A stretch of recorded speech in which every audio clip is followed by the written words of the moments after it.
There are many things that we are taught to believe that are wrong. One of those is genetics.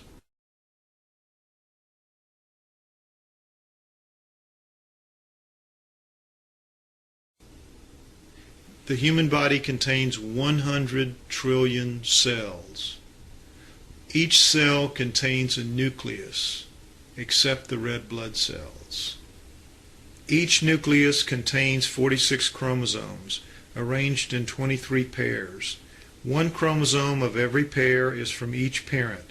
The chromosomes are filled with tightly coiled strands of DNA. Genes are segments of DNA that contain instructions to make proteins, the building blocks of life. Apart from sperm, eggs, and red blood cells, every cell in our bodies carries our entire genetic package. It is mind-bogglingly small, with all the chromosomes, 23 from each parent, inside each cell's nucleus. This complete genetic package is called nuclear DNA. Outside the nucleus of each cell, floating in the cytoplasm, tiny organelles called mitochondria contain even more DNA, called mitochondrial DNA. Unlike nuclear DNA, mitochondrial DNA contains only a very small amount of genetic material, and all of that is inherited entirely from females. Scientists are able to manipulate genes through a process known as gene splicing. They use chemical scissors to cut gene segments away from where they belong in the DNA strand, and then use other chemicals to insert or splice those living, working segments anywhere else in the gene strand. The possibilities for altering an organism are endless, as are the possibilities for making mistakes. Human DNA carries an improbable number of defects, over 4,000 compared to just a few hundred in chimps and gorillas. Of these 4,000 plus defects in the human genome, more than 24 will kill you before you reach the age of puberty. While it is possible for a deadly genetic defect to not be expressed and to just move passively from parent to child, imagine the odds that this would happen often enough to spread this unique type of defect through the entire human population. Impossible might be too strong a word, but it is staggeringly improbable that this would happen naturally. There must be a more rational solution. Remember the ability to splice genes and the huge potential for error. What if something like that happened to humans to create our genetic defects? Would evidence be left behind? Amazingly, that is exactly what research has uncovered. Evidence of gene segments that have been cut, flipped, and then reinserted upside down back into the genome. And that is just the beginning. This shows the chromosome lineup for humans, chimps, gorillas, and orangutans. Notice the remarkable similarity in much of their banding arrays. However, humans carry only 46 chromosomes, while all of the other higher primates, supposedly the creatures we evolved from, carry 48. This is not a transition from one step to another. This is a transformation. How could we evolve into a creature with 2 whole fewer chromosomes and vastly more genetic defects? How could humans be so much better than chimps with 2 entire chromosomes missing? Remarkably, the 2 missing chromosomes aren't missing at all. In humans, what would be the 2nd and 3rd chromosomes in a higher primate have been carefully and deliberately fused into one single chromosome. Of course, mainstream scientists explain this as a natural mutation that just happened to occur at some point in our evolution. However, the truth is that fusions like this are only seen in labs, where geneticists leave exactly the same kind of telltale evidence in the genes they manipulate. Occam's razor is a scientific principle that says the simplest answer is usually the correct one. At this time, the only rational, simple explanation for how human genes came to look like they were genetically manipulated is that they were genetically manipulated. The smoking gun so obvious in our DNA is not the only evidence for manipulation. Most humans currently accept Darwin's theory of evolution that humans gradually evolved from primates. Let's forget for a moment that the human genome contains those 4,000 plus errors, something extremely unlikely to have evolved by a process of natural selection. and focus on a positive difference between humans and primates. The cerebral cortex is the deeply convoluted surface of the brain, an area strongly linked to intelligence. A rat's cerebral cortex, flattened out, would cover a postage stamp, a monkey's a postcard, a chimp's a page of typing paper. But a human's covers the equivalent of 4 pages of paper. In 1987, new research into the mitochondrial Eve theory proved that humans, as we are today, came into existence rather suddenly at only about 200,000 years ago. To have somehow developed 4 times the cerebral cortex in such a short time period is an extremely dramatic and sudden difference which, like the genetic defects and evidence of gene splicing, cannot be explained by a slow and selective process of evolution.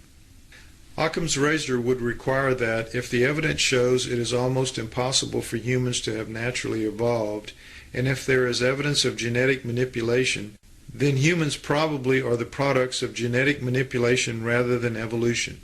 And yet science still refuses to undertake a serious investigation of this simple and logical answer. Instead, they have invented a new convoluted explanation to try to make sense of it all, the genetic bottleneck theory. A genetic bottleneck is caused when most of a species dies out for one reason or another, leaving only a few breeding pairs to begin regenerating the species. The stress of this supposedly causes an explosion of extreme Darwinian evolution, which accounts for the transformation that occurred to make humans what they are. There is no actual evidence for this extreme evolution ever having occurred with humans, or for any sort of near extinction event which might have caused it.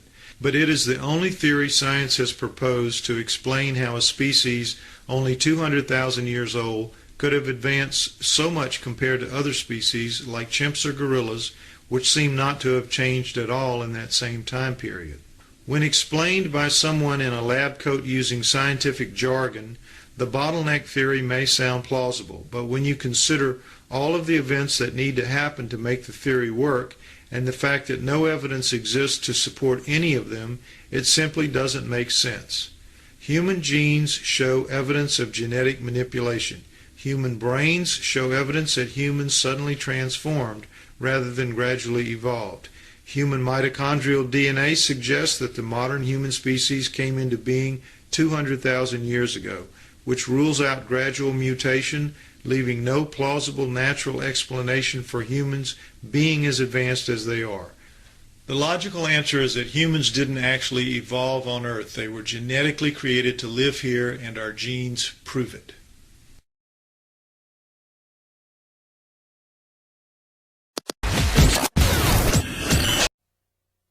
Of Book 1, Everything You Know Is Wrong, Human Origins. Lloyd was a presenter for us at the summer seminars this last summer, and he is one of those few rare, extraordinary people that has been invited back to repeat. And after you see and hear his presentation, you'll begin to understand why. He, well, he's a friend at this point. He really is, and he's an awfully good man, and he's got a brilliant mind, and you're gonna love this presentation. He's a native of Louisiana. He is a graduate of Tulane University. He has a BS in psychology. He's been a writer for over 25 years, and he's been a thinker for a lot longer than that. Ladies and gentlemen, Lloyd Pye. Thank you, Don. Appreciate that very much. For those of you that have seen this movie before, you're going to notice that the front end of it is going to be missing. I'm not going to do the part about Darwinism because I'm going to add some material at the end that I didn't have at the last time, and I think you'll find it interesting. So what we're going to do is just start right in with the human origins, in as much as the book is about human origins, and we'll go from there. All right, can we have the first slide? All right, everybody just take a minute and look at this.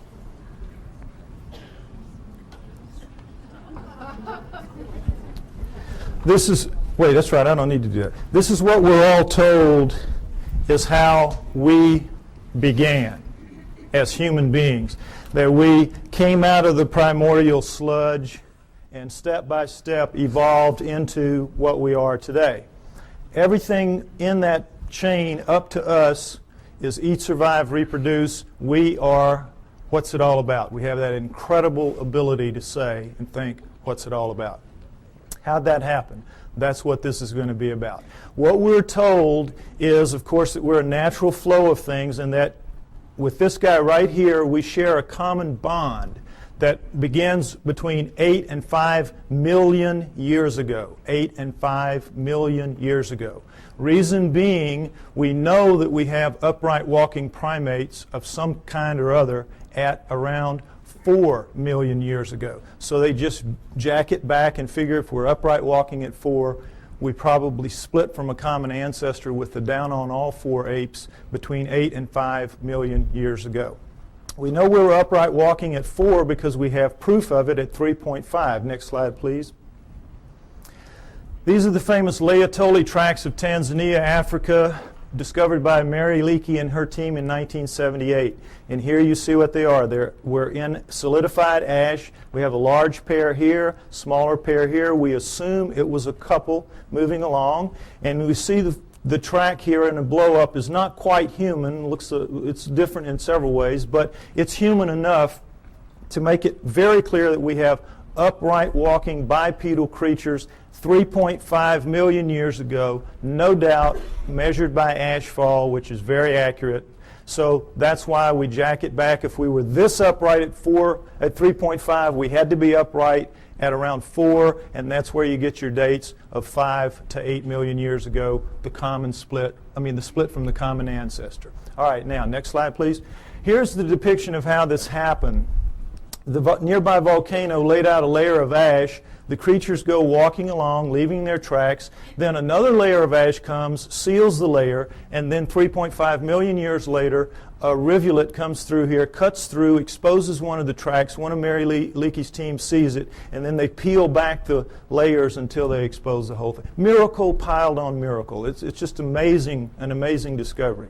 Now, the reason I show you this is I want you to notice that all pre-humans that you will see in the books, and go back and you can check, they will show you a head that looks like this one pretty much, grossly primate in its characteristics rather, because that's what the skulls of all pre-humans look like.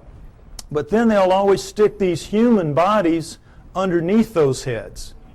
And this is a subtle brainwashing that is performed on all of us to make us think that these are in fact pre-humans, because that's what they're called. That's what anthropologists call them, pre-humans. Now, you can't pretend that those heads are in any way human, so they don't, but they leave the body parts looking, amazingly human. You have the hands coming down mid-thigh, and, I hate to say it, but God, this looks a lot like my body right there.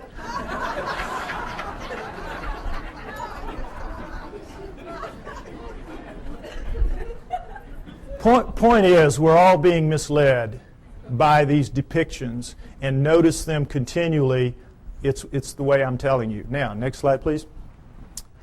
Lucy is very famous. Everybody should know her story. Lucy in the Sky with Diamonds, 1974, Afar Valley, Ethiopia, discovered by Donald Johanson and his team.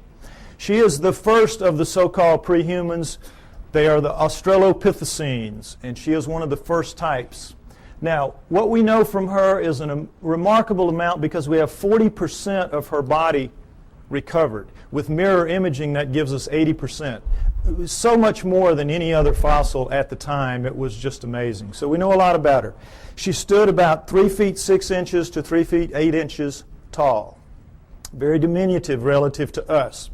But her bones, all of her bones, are much more robust than ours. Her upper arm bone here, for example, which is much longer than ours would be if it was a human that size. This arm bone it would end about right here. Also, it would be about that thick. So we can see she's much more robust than we are in all of her dimensions. She has the head of a chimpanzee, which we cannot tell from her skull, as you can see, but from others like her. Head of a chimpanzee. But we do know that she walks upright because we have her hip joint and her pelvis, and we have particularly her knee joint, all of which are amazingly human. So we know She walked upright, no question about it. She was an upright walking creature. Just didn't have bones that looked anything like ours, or a head for that matter. Now, one other thing I want to point out about this is the people that are paid to go out and find these fossils, these pre-human fossils, are paid to find pre-human fossils. So what they do is they fudge it every way they can to make them look human, and they always have problems with the arms. Because all the arms of the pre-humans are too long from here to here, from shoulder to elbow relative to us. So if you'll notice what they did is they fudged this way up beyond where it ought to be to get this up here, so they could get the fingertip down around mid-thigh, when in reality it belongs down around here. Keep these little tricks in mind. This is all part of the subtle brainwashing campaign that is waged against you to make you believe that they're telling it to you straight about how this all happened. Okay, next slide. All right, as I said, these are the first four of the Australopithecines, and Lucy is one of the first kind, Australopithecus afarensis. We have Africanus, we have Robustus, we have Boise. All right, we have basically a pair of upright walking chimpanzees, upright walking gorillas. You can see that, length of face, width of face, and sagittal crest, which modern gorillas have. It's that ridge of bone where their muscles attach to the tops of their heads. So from 4 million years ago to approximately 2 million years ago, we have a pair of upright walking chimps, a pair of upright walking gorillas, and that's it. Okay? Now, at 2 million years ago, we have a transformation. We are told it is a transition, that somehow the Australopithecines segued into the next creature, which is Homo. Homo meaning man. You will see they are indeed more man-like than are the Australopithecines, which are clearly primates, upright walking primates. So, we have this changeover from Australopithecines to Homos. We're told that it is a transition, it is a transformation, as you will see with this slide. Next slide, please. Okay, here we go. Australopithecine, early Homo. Notice, if you will, this is not a transition. This would require 20 or 30 gradual changes to get in from this to this. It is an overnight change. It is just sudden. Boom. The Homos are here. I don't mean that like it sounds. Okay, next slide. All right, the Homos are here. Here we go. The Homo habilis, Homo erectus, Homo archaic, Homo neanderthal, and then Cro-Magnon, Homo sapiens, us. Notice Neanderthal man going back and through the Australopithecines don't look anything like us. Nothing. Here we sit right here. Another transition. Now remember, we had 4 million years Australopithecines, approximately 2 million years. There's some overlap in here. And then here, 120,000 years ago only, boom, here we are. Suddenly, overnight, looking nothing like anything that has come before. The bones of all of these creatures are much thicker than ours, just like Lucy's were. And in every way, the shapes are dissimilar. They do not have, it's hard to tell looking straight on, but they have no foreheads. Their foreheads go straight back off their huge brow ridges, neither of which we have. We have nice forehead here. We have no brow ridges. Huge, round, nocturnal vision eyes. So did the Australopithecines. These are primate eyes. Primates have this kind of eye. Huge, wide nasal passages indicating a big flat nose spread across the face. We've got our little uplift of bone sticking our nose off our face. We have rectangular, small, reduced eye sockets, very poor night vision. A dramatic change has occurred. The upper jaw sticks off the face. Ours squished in. Nothing like us. Next slide, please. Profiles show the degree of change is startling. Prognathous mouth, no chin. Prognathous mouth even more so. No chin, and then suddenly flat mouth, nice chin. Look at the change through here. Australopithecine, Homo erectus, Cro-Magnon. This is as big a leap from here to here as from here to here in anatomical terms. A light year. A light year. This is not a transition. These are transformations, despite what you are told by anthropologists. Next slide, please. Now, am I making it sound my way just because the heads go that way? No, let's look at a whole body. This is a Homo erectus called the Lake Turkana boy. Homo erectus, Lake Turkana boy. Now, notice, if you will, this guy's about 12 years old. His molars have not erupted yet. He already stands 5'8". He's going to grow to 6'6", maybe 7 feet in adulthood. We don't know how they grew. But already at 12 years old, he is a physically robust creature. Every bone in his body at 12 years old is far more robust, thicker, stronger than any bone in Arnold Schwarzenegger's body today. True. Now, why do you, notice too, if you will, the length of his upper arm. And he has some shoulder socket here, so they had to put it in the right place, so that forced them to put the fingertip pretty near where it belongs. It belongs a little bit lower, but pretty close. Now, what are bones like this all about? What's the deal here? Why are they so robust? Your bones are a function of the torque your muscles can generate. Your bones have to be able to withstand the pressure that your muscles can generate. And if not, your muscles would break your bones. So when you're looking at bones like this, you're looking at an incredibly powerful creature.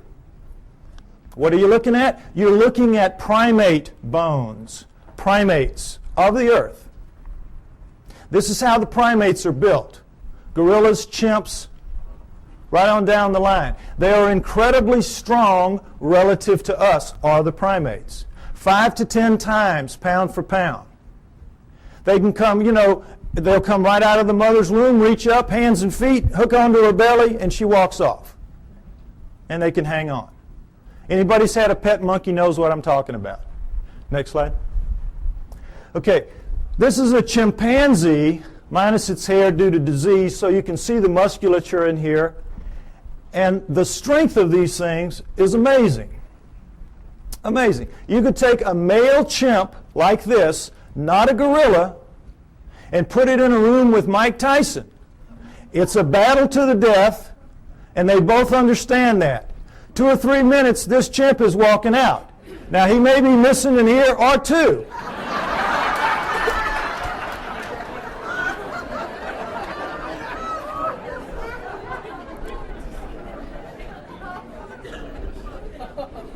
But the chimp is walking out. The chimp can tear him limb from limb, literally, apart. Understand that. Primate strength is nothing at all like human strength. Next slide. Same thing for Neanderthals, our supposedly closest nearest kin until just recently. Neanderthal fingertip bone, human fingertip bone. Segment of Neanderthal thigh bone, human thigh bone. Look at the difference. Not even close. This is quarters to dimes, shovel handles to broomsticks. No comparison. Our supposed, and we used to be told, absolutely, they insisted, they swore. We came directly from those guys. Even looking at this kind of evidence, that is what they insisted. Why? Because they have to explain it in terrestrial terms. Understand that science is hamstrung. They've painted themselves into a corner. They have to explain everything in terrestrial terms. They do not allow for outside intervention, whether that outside intervention is extraterrestrial or divine. And so they have to come up with explanations like this to suit the data, which doesn't at all support their conclusions. Okay, next slide.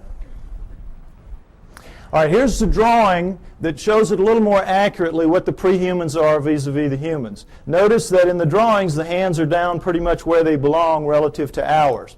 Also notice the rib cages are the upside-down funnels of primates in the prehumans as opposed to ours. What's the situation there? Well, you can't tell it very well from here, but all of the prehuman heads are stuck on their bodies like that, the way primates are. Their heads are down in on their shoulders. Only we have that elevated neck sticking our head up off of our torso.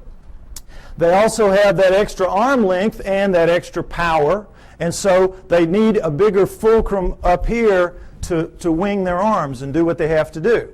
So all of that extra muscle mass plus the head torque down in there squeezes out the room, and so you're going to get that pinched off triangle that primates have. And we, with our shorter, lighter arms and lighter bones, we don't need all that muscle mass, and we got our head sticking up, so we have a completely different rib cage. I want you to understand that. Now, the main thing to understand here is there is not a single human bone in the so-called pre-human fossil record. The main thing I want you to understand, there's not a single human bone in the so-called pre-human fossil record. And guess what? Anthropologists will not argue the point with you. An idiot can see it. An idiot can see it. All you got to do is point it out to them. Well, they know that. So they say, you're right, you're right. There's not a single human bone in the pre-human fossil record, even though we insist that these are indeed pre-humans. The reason we can get away with this is because we're going to put somebody right in here that's going to show a transition between these guys, and that is the missing link, the famous missing link. You've all heard about that. This is what it is. This is the thing that's going to stand right in here and miraculously show a smooth transition from this to this. Well, I tell you what, if the missing link was here today, he would need about 20 or 30 cousins standing right beside him, showing enough gradual transition to make this plausible. You don't just get one missing link. You need dozens to make this theory work of gradual transition, the Darwinian paradigm. And they don't even have so much as a fingernail, not a fingernail, of the missing link. Which leads us to conclude that Charles Darwin is a blowed-up peckerwood.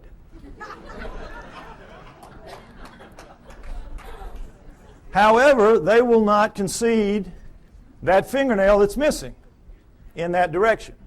Darwin's still intact, everything's still okay. Missing link's going to show up. It's been 140 years, not yet, but he will show up. Okay, next slide. All right, the throat thing, I want you to get that clear in your mind. Notice, if you will, this is a standard primate throat, and of course this is our throat. A complete redesign, complete. Not least of which is the fact that they can breathe and eat and swallow and drink at the same time and not choke. We, of course, you know what happens when we do. The peas come out of our nose when we start coughing. Okay, so the point is that primates with this kind of throat can make tremendous amounts of noise. Anybody's been to a monkey house or, at the zoo, you know what I'm talking about. Hoops, hollers, screams, howls. They know no limits. They can just puncture your eardrums, some of them, howler monkeys particularly. But they cannot do the thing that we can do with our throats, which is what I'm doing right now, this minute. Break those sounds into little bitty pieces. It's called modulating. They can't modulate. They can't speak. And try as we might to teach them to speak, and we do. Coco, they've been working for her, 20 years now? Up to maybe 3,000 words. You could put her in a third grade class and she could probably be valedictorian. But she can't speak. She can't speak, and she's never going to be able to because she doesn't pack the gear, as they say in the military. She doesn't pack the gear and never is going to. No primate is. We are completely different and completely special because of it. Next slide. All right, now, so here's what we're left with. This supposed smooth transition right on through from the early ones to the later ones, including this. Now you can see, I hope, that all that's really happening here is the brains are getting bigger. And it's harder to tell because the Neanderthals and the Archaics, their brains are expanding back here in what's called an occipital bun. But they're getting bigger every step of the way. It surprises most people to find out that Neanderthals had bigger brains on average than we do. 1,500 cc to 1,400 cc.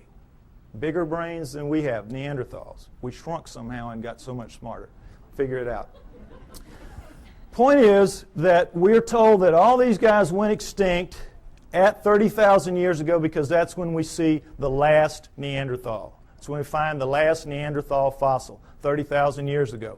Okay, so they went extinct and that's it, and we're left behind. We were told for a very long time that we appeared at 30,000 years ago. that Cro-Magnon appeared right as the Neanderthals ended, so it was a real nice fit. You know, we appeared somehow, we killed them all, and that was it. Transition, we took over the lease, and that was it. So, the reality then later proved to be that these guys existed at least 120,000 years ago. These guys existed down into 30, so you got this huge overlap of nearly 100,000 years where they're living basically side by side on the planet and not killing each other off. So that one kind of went out the window, so they said, all right, so we didn't evolve from the Neanderthals, we evolved from the Homo erectus. You saw the Lake Turkana boy and how much we look like him. We evolved from him now. That's the new theory. Okay, you can see the problem. Now, did this really happen? Did they all go extinct? Well, why would they go extinct? No natural predators. Meanest dudes in the valley. They can take a lion on head to head and tear it apart. That's how strong they are, and that's how big they were. So what would make them extinct? Could we do that? Yes, we could. We are vicious little buggers. We are smart. We hunt in packs. We are pack animals. We're hyenas. We're two-legged hyenas. And we have a savage territorial imperative. Together, we could kill any of them. One-on-one, they'd just pop our heads off like a pimple. Understand that. So, given that, what if what we did was instead of driving them to extinction, we just drove them where they don't make fossils anymore? What if that happened? Is that a plausible scenario? Let's take a look at it. All right. Let's look at the Earth first, where these guys will live in. The Earth is divided into ecological niches. Ecological niches. You have the prairies, the savannas, the grasslands, the lightly wooded areas, primo niches. That's where everybody like us would like to live. You know, it's comfortable. The not so nice niches are the heavy, deep, dense forests, jungles, swamps, bad places like that, where we kind of live on the edges, but we don't really live in the heart of darkness. We think we do, but we don't. So, what if these guys lived in the primo niches, which they did because they were leaving fossils? And guess what? You leave fossils in the primo niches, in the prairies, savannas, grasslands, lightly wooded areas. Why? Because it's very unique that a fossil gets formed of this kind, because you have to die in very specific circumstances. You have to get caught in a flash flood so that your body is washed away, covered up by mud, so predators can't get you. Your flesh rots off, the minerals leach into your bones, and you become stone and you become a fossil. Or you get killed at the water hole. One day you're really tired, you're really hot, you're not paying attention. You go down to drink, the lion jumps on your back, kills you right there at the edge of the water hole, and then the wildebeest herd comes up behind him, run him off, stomp you down into the mud, and now same process. You're covered by mud, your flesh rots off, your bones are, the minerals leach into your bones, and you become a fossil, and that's it. And that's pretty much it. It's very hard to form a fossil otherwise. And so we see how miraculous that process is just to make them in the first place. And then, millions of years later, it washes up, or whenever it washes up, and somebody sees it that knows what it is and can recognize it and can save it. It's miracle stacked on miracle. That's why they're so few, and they're so rare, and they're so precious because of that. Now, understand this, that in the deep woods and jungles of the world, they don't make fossils. Doesn't happen. You get your water out of the environment. You don't have a water hole. You get out of your food and things like that. It will surprise you to know that there is not, to this day, a single solitary fossilized bone of a chimpanzee in the world that we know about. They just don't make fossils. So, instead of them all going extinct, why don't we just postulate that they lived in the primo niches? This guy arrived sometime prior to 120,000 years ago when he starts leaving fossils. And he issues an eviction notice to all of these. Get out of town. We're here. We're taking over. And they do. And there'll be some skirmishes. They'll kill a few of them. And these guys, you know, they're not that stupid. They'll figure it out. These guys are bad news. We got to move. And because they're adapted to the planet, we've seen the millions of years they're here. They're adapted to this place. They can go pretty much anywhere they want to, and so they do. They just walk until we don't chase them anymore, and that's into the deep woods and the jungles of the world. And if that scenario is true, and I postulate that it is, then it would explain the hundreds and thousands of stories that we have from around the world of what? upright walking, hair-covered creatures living in the deep forests and jungles of the world, every continent except Antarctica. The hominoids. It explains the hominoids. You with me? Okay, next slide. Let's take a look at a hominoid. Here we go. This is a statue of a Bigfoot Sasquatch type, carved Willow Creek, California. This gentleman's about 5'7". I'm 5'11". You can figure that if that thing was here, his head would be up about right here. Okay? There are 4 kinds of hominoids. 4 kinds. We know of 2 in the West primarily. Sasquatch Bigfoot, this kind, abominable snowman Yeti, and then there are 2 other kinds that are dominant in other parts of the world that we don't know very much about, the Almas and the Agagwes. Okay, now we're going to go over them. They're pretty much the same except for size. All right, the Bigfoot Sasquatch kind, as you see, 7 to 10 feet tall, 700 to 1,000 pounds on average. The giants, the big ones, the ones you hear the most about. The abominable snowman Yeti, man-sized, 5 to 7 feet tall, 300 to 600 pounds, lives exclusively in the Himalayan ranges as far as we know. Taken together, those 5 ranges are as big as the United States, plenty of room to roam, but they are not on all continents. The Bigfoot Sasquatch kind is. The third kind, Almas. The Almas. They are found primarily in the mountains of southern Russia and western China, the Pamirs and the Caucasus, and the Altais and the Tian Shans. But they are also elsewhere in the world, including in the United States. Man-sized again, 5 to 7 feet tall, 300 to 600 pounds. Fourth kind, the Agagwes, about 4 feet tall, weigh about 200 pounds, the pygmies of the group. All right? Now, you might remember, ironically, there were 4 Australopithecines, 4 early homos, and what a surprise, there are 4 types, basic types of hominoids. Interesting, isn't it? Now, what they are is this. The Bigfoot Sasquatch kind live in what is called lower montane forests. Now, in mountainous terrain that are covered by trees, and if you've done any flying in the Pacific Northwest, you know what I'm talking about. The lower trees are called lower montane. As you go up, you get into upper montane. The Bigfoot Sasquatch lives in the lower montane. The abominable snowman lives in the upper montane forests of the Himalayas. You get the idea, abominable snowman, he lives up in the snow. Nobody lives in the snow. There's nothing to eat there. They live in the upper valleys, and you see them occasionally as they cross from one valley to the other by going over a mountain, the snow part of it. Okay, now the Almas also live in the lower montanes, but they're more flexible. They also seem to be the smartest, and this is not to say they're anything like us. They're just very smart animals. The Almas are. I think they're going to prove out to be living Neanderthals. The evidence is strong that the Almas are living Neanderthals. Okay? The Agagwes, the fourth kind, the pygmy kind, live in the jungles of the world. That jungle band that goes through South America, Central Africa, and Indonesia, that area. They, of the 4, have reddish, russet-colored hair, like orangutans, which also live exclusively in jungles around the world. The others have dark browns and blacks, their body hair, covered with hair. Whenever anyone sees them, their characteristics are described consistently the same. Wherever in the world, whatever kind we're looking at, when the person sees it, and frequently this is some very, very isolated native who doesn't even know that the rest of the world is out there, much less that these things are seen on other continents. And when they describe them, they always describe them the same way. They say, no forehead, huge brow ridges, big round deep set eyes, big flat nose, although this one isn't so big, but big flat nose up against their face, mouth sticking off their face, no chin, head tucked down into their torso, very long arms dangling around their knees, very thick, muscular, robust bodies, and covered with hair from head to toe.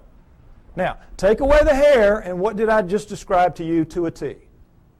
The pre-humans. Am I right? You saw the skeletons. You saw the bones. The pre-humans. What does this lead us to believe? The pre-humans are the hominoids. The hominoids are the pre-humans. The pre-humans are the pre-hominoids. It's their ancestors, not ours. It's clear to anybody that will look at the evidence. The so-called pre-humans are in fact pre-hominoids. Now, it's easy for me to stand up here and say this. What's the proof? Well, let's start right here with their feet. They leave tracks. All around the world they leave tracks. We have upwards of 10,000 or more photographed, plaster casted, or both. No question about it. And guess what? They're all fakes. All of them. Every one of them is a fake. Problem being, it's not that they are really in fact fakes. They just can't be real. They can't be real because not only is Darwin a blowed up peckerwood, all of his followers are. And they don't want to be that. So these cannot be real even though they are. Now, is it possible that they could all be fakes? All these tracks could be fakes? Could they fool everybody? No. Why? Because we know a lot about it. Let's take a look. There's a science called ichnology. And what an ichnologist does is he studies the tracks left in fossils by creatures going millions of years back. Show them a fossil, they can look at a print or a track or anything. They can tell you what made it. There's a whole science to it. If you go back into prehistory, all of our primitive tribes, the one thing you had to pass on to your children was how to read the tracks in the area and know what they were, so that they could feed their family out of the environment and so they could keep from feeding some wild animal's family. Very important. If you took everything we knew about, remember Tonto and those Indians, boy, they could just smell a track and tell you 20 things about what made it. We know about tracks. And this is two of the basic things we know. That when any living fleshy foot, like a human foot or a hominoid foot or even a camel pad, it doesn't matter, makes a track, puts a track down, the subtle interaction of bones in the foot, in our case it's 26 bones, 33 joints, dozens of muscles, ligaments, and tendons, makes a very subtle movement and lays it down in a very specific way from the midline out. And so it leaves a distinctive print with little lines in here called compression lines. Next slide. When you do it with a fake foot, you don't get that subtlety of movement because there's no sequential parts to a fake foot. If you're missing a foot and you need a prosthesis, you're going to get just a dull stiff foot. We cannot duplicate anything even close to it.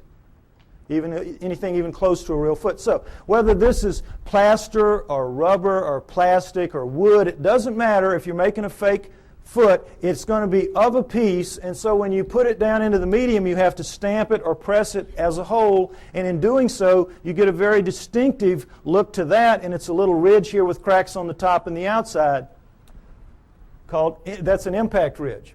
So we have compression lines and impact ridges. Now, I can give this little lesson to a class of first graders, lay down a bunch of tracks here, real and fake, give them a magnifying glass, and they will not miss one. They will not miss one. Now, forest rangers that make their living out telling you, bear, elk, zebra, it doesn't matter. Whatever it is, they can tell you what it is. And no anthropologist will question their expertise. But if they see a hominoid track and they say, boy, that looks real to me too, the anthropologist say, well, you don't know what you're talking about there. You don't know what you're talking about there. That one's fake. You're wrong there. See how absurd it is? And for the most part, you believe it because you don't expect them to lie to you. You don't expect them to have an agenda that they're maintaining. But they do, and they do, and keep it in mind. Okay, next slide. All right, this is the way a human foot works. Looks and works. This is, of course, a good foot, not a flat foot. This is a typical human foot with an arch. When we come down on our heel, we have to swing our momentum around the arch, then cut it over into the ball, which will regenerate some of the lost momentum, and then we come out thrusting off of our big toe. That's how we walk. Our smaller toes pull up and act as balancers. If you notice your feet tonight when you walk around, notice how that works. Your big toe will go down, your other toes will pull up, and it will leave in making a medium, an undisturbed ridge of medium here, in making a track rather, an undisturbed ridge of medium right here, but this, of course, will be squashed. Very distinctive print, no question about it. Now guess what? We walk badly. Badly. When you do time and motion studies of us walking, we're keeling around as we're swinging our momentum through our feet. We're locking our knees. We're basically throwing ourselves through our hips. That's why our joints wear out as we age. Our knees and our hips. We're using them badly. We walk badly. Whoever designed us needed to go back to the drawing board a couple of times more. They got lazy. It was a mistake. Okay, with that in mind, next slide. Let's take a look at a hominoid track. Typical hominoid track. This is Bigfoot, 16 inches long, but taken in that really nice powdery dirt you get at the end of a hot summer, so it's a very clear, distinct print. Notice, if you will, the differences. We have a midline about right here, ankle shifted very far forward, heel extended back here and very much widened, forefoot shortened very much and widened, all 5 toes looking about the same shape, ironically, square, and all 5 toes acting as balancers, because you have medium all the way through here. So you're getting the forefoot thrust coming out completely of the ball area, which is dented in, and it's like a 2-part motion, sort of. So they have a completely different foot. It's a completely redesigned foot. Why? Completely redesigned creature. Much bulkier, much heavier, much denser, much more robust. So you need a different kind of foot. No arch is going to support that kind of weight, so you have no arch. Now, the funny thing about most real, quote, fake tracks is that the local yokels who make them make big human footprints and go out stamping those around. So, you know, immediately, they don't even have sense enough to know you got to do it, make a completely different foot. But the main thing to notice here is, remember, in our motion, we walk here, we go here, we do this, and we're very awkward. Look at the line of thrust here.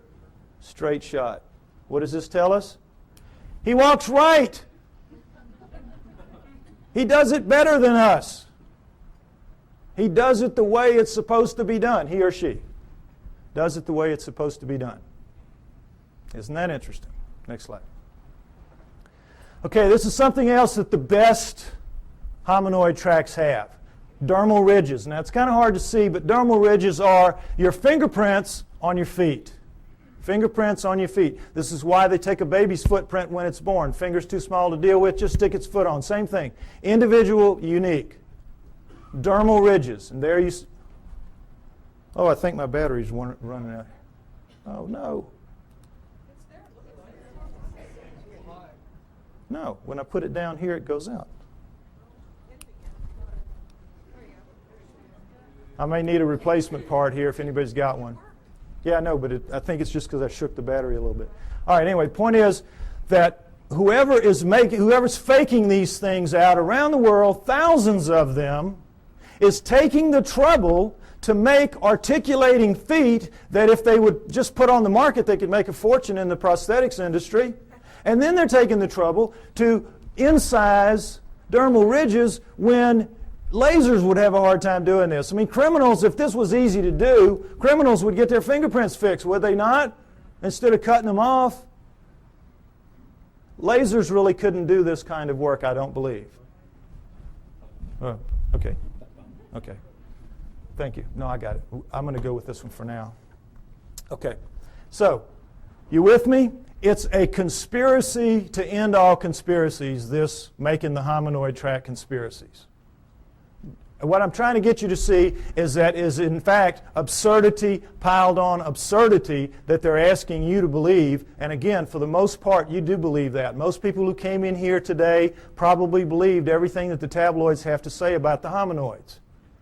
Problem being, if the hominoids are real, what does it mean? We are off the flowchart of natural life on Earth, and they don't want that to happen. Neither science nor religion. So in this instance, they hold hands and walk down the path together. Okay, next slide. All right, check this again. Comparison, Bigfoot track, plaster cast, human foot, just to get this in shape in your mind again. Next slide.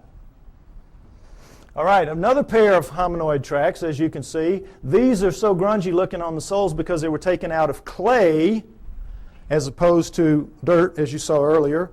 But in every other way, they're hominoid tracks, are they not? We found, they're found together, so we assume it's a male and a female, like the two that we saw walking along at the Laetoli tracks. right? Would everybody agree? This is as hominoid as it gets, right? Wrong! Guess what these are? Neanderthals. These are Neanderthal tracks, absolutely and without doubt. Toriano, Italy, a cave 30,000 years ago. Neanderthal artifacts all over the place. Neanderthals. Bona fide. Now, what does this tell us? It tells us that the Neanderthals for sure are hominoids because they got hominoid feet stuck on them. Plus, they got hominoid heads stuck, as you saw from the skulls. Furthermore, we can assume, I think, fairly, that every one of the ones we saw earlier, all the way back to Lucy, 4 million years worth, had feet just like this and were, in fact, hominoids. The track you saw at Laetoli, remember the one down in the corner? It looked a heck of a lot like that, didn't it? The hominoids are the prehumans. That's the point I keep trying to make. Now, I'm extrapolating a little bit here. I'm taking a little risk because we don't have the feet nor the prints of any other prehuman. We just have to go with logic. But guess what we do have? We do have the feet of Neanderthals. Next slide. Here we go. Neanderthal foot, Neanderthal. Can everybody see this down at the bottom? I'm sorry, it's kind of low. Take a look so you can see. Stand up if you have to. Be like a football game. All right, here's the deal. Notice there's no comparison. Look at the heel bone of the Neanderthal relative to our little nub of the heel bone. Look where our ankle base joint is as opposed to this huge. This is it. This is bone here. This is our little base joint compared to this giant base joint here and the squeeze forward of it. Notice, if you will, the great foreshortening of the forefoot and the widening of it relative to ours. Look at the skew. You can see the skew in the foot. See how squared up and solid that is like a rock. Look how much our big toe dominates our little foretoes and how much these are much the same. This thing is built for balance, for solidity, for stability. We got a crummy foot, folks. Crummy foot and a crummy walk. We ought to complain to the boss about this. You can see why this thing walks so smoothly. It's just kabloomp, boy. It's just perfect for maintaining balance and stability, carrying all that heavy bulk and weight. Good design, bad design. Next slide. Okay, if I'm right, they're out there, all these places. Where are they? All right, let's take a look at the world. Take away the deserts, take away the tundra, and what you're left with is arable land. Arable land. All right? This is where they live, in the black parts. The heavy, dense, deep forests and jungles of the world. This is where we live, the nice, cool, open areas, the pinks, the blues, and the purples. The primo niches, that's us. All right? Now, broken down, that is 55% for us, 45% for them, moving toward 40% for them. As you know, we're cutting down forests like crazy. It used to be 55% for them, 45% for us, 500 years ago, approximately. Okay, so you look at this and you say, well, wait a minute, we're sitting right here in the desert. We live everywhere. No, we live in most of these environments, but we don't live, for the most part, up in these areas, in the Himalayas and here and in these jungles. If we live in the jungles, we live on the river. We don't live in the heart of darkness. When we have to live in the heart of darkness, what do? We cut it down. We'll cut roads through here, but we don't live in it, where we've got to hack our way through every day to go to school or to the store. Just isn't going to happen. We're not physically designed for that. Our skin won't take it. If we didn't have clothes and couldn't defeat the natural order of things, if you were to strip everybody in this room naked and put us out there to live like everybody else has to live, most of us would be dead in a few weeks from radiation poisoning. Those of us who have black skin would have a chance to make it to the equator, but couldn't stay and live in cold climates. We're not physically adapted to this planet. Understand that. Our skin does not let us go except in certain niches. The primo niches. So, understand too that we think we live in every one of the nooks and crannies out there. We are masters of all we survey. That's what we're told all the time. We're humans. We're masters of all we survey. We do not even survey all that we claim to be masters of. It will surprise you to know that of the United States alone, fully 25%, 1/4, has never once been foot surveyed because it's just too hard to get in there and do the work. We survey from the air those areas. We do not go. We're not as tough as we think we are. Now, also understand that the hominoids are not just restricted to these areas.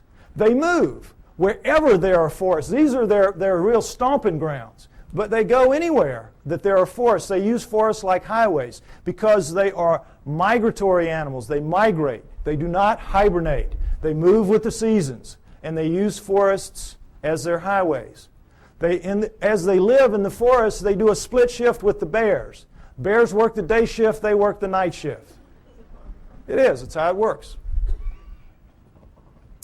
Also understand that of the 5,000 quality sightings that we have in the United States and Canada, now I'm not talking just, skimpy ones. I'm talking good quality sightings, 5,000 in the last 50 years, half have been east of the Mississippi River. Every state has them, except possibly Nevada, maybe the mountains north. We have them in Louisiana, down in the swamps, the little one. It's called rougarou. When I was a little boy growing up, don't you get too far from the house, rougarou will get you. The little red man of the woods, the boogeyman. Excuse me, boogerman, right. Slip of the tongue. Anyway, Florida has the skunk ape. New Jersey has the Jersey Devils. Arkansas, everywhere has them. I bet you every one of you have heard stories about this from your state.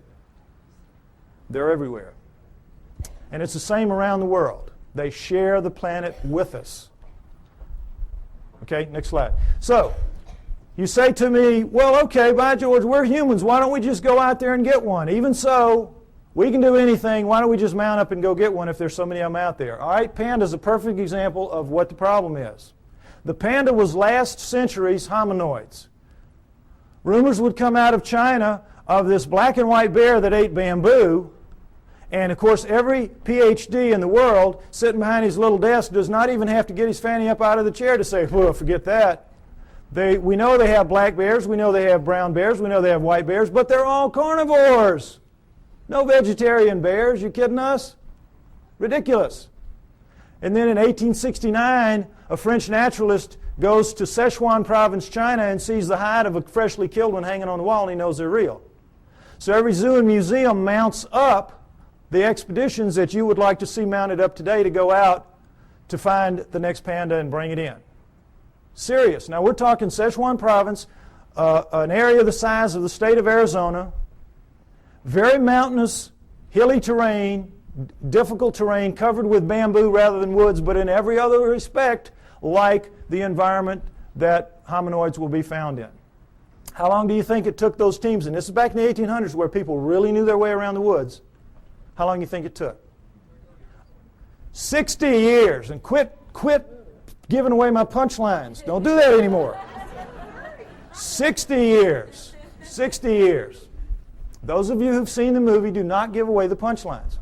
Okay. Now, it sounds like a gross exaggeration, and it is. They only looked for about 30 years. This is where Ivy made the mistake. They only looked for about 30 years, and then they gave it up. And they said it has to be extinct now. And then 30 years later, Teddy Roosevelt's sons are out there doing some sport hunting, and they kill one. Okay? So then they mounted up again, knowing that it's for real now. And because they had learned so much in the interim, they began to get them. And over the next 20 years, they brought in 6. And we have the panda craze, that we have today. But even to this day, they're extremely difficult to go out into the wilds of Sichuan province, China, and bring in a wild panda. Now, what is the panda doing that makes it so difficult to get one?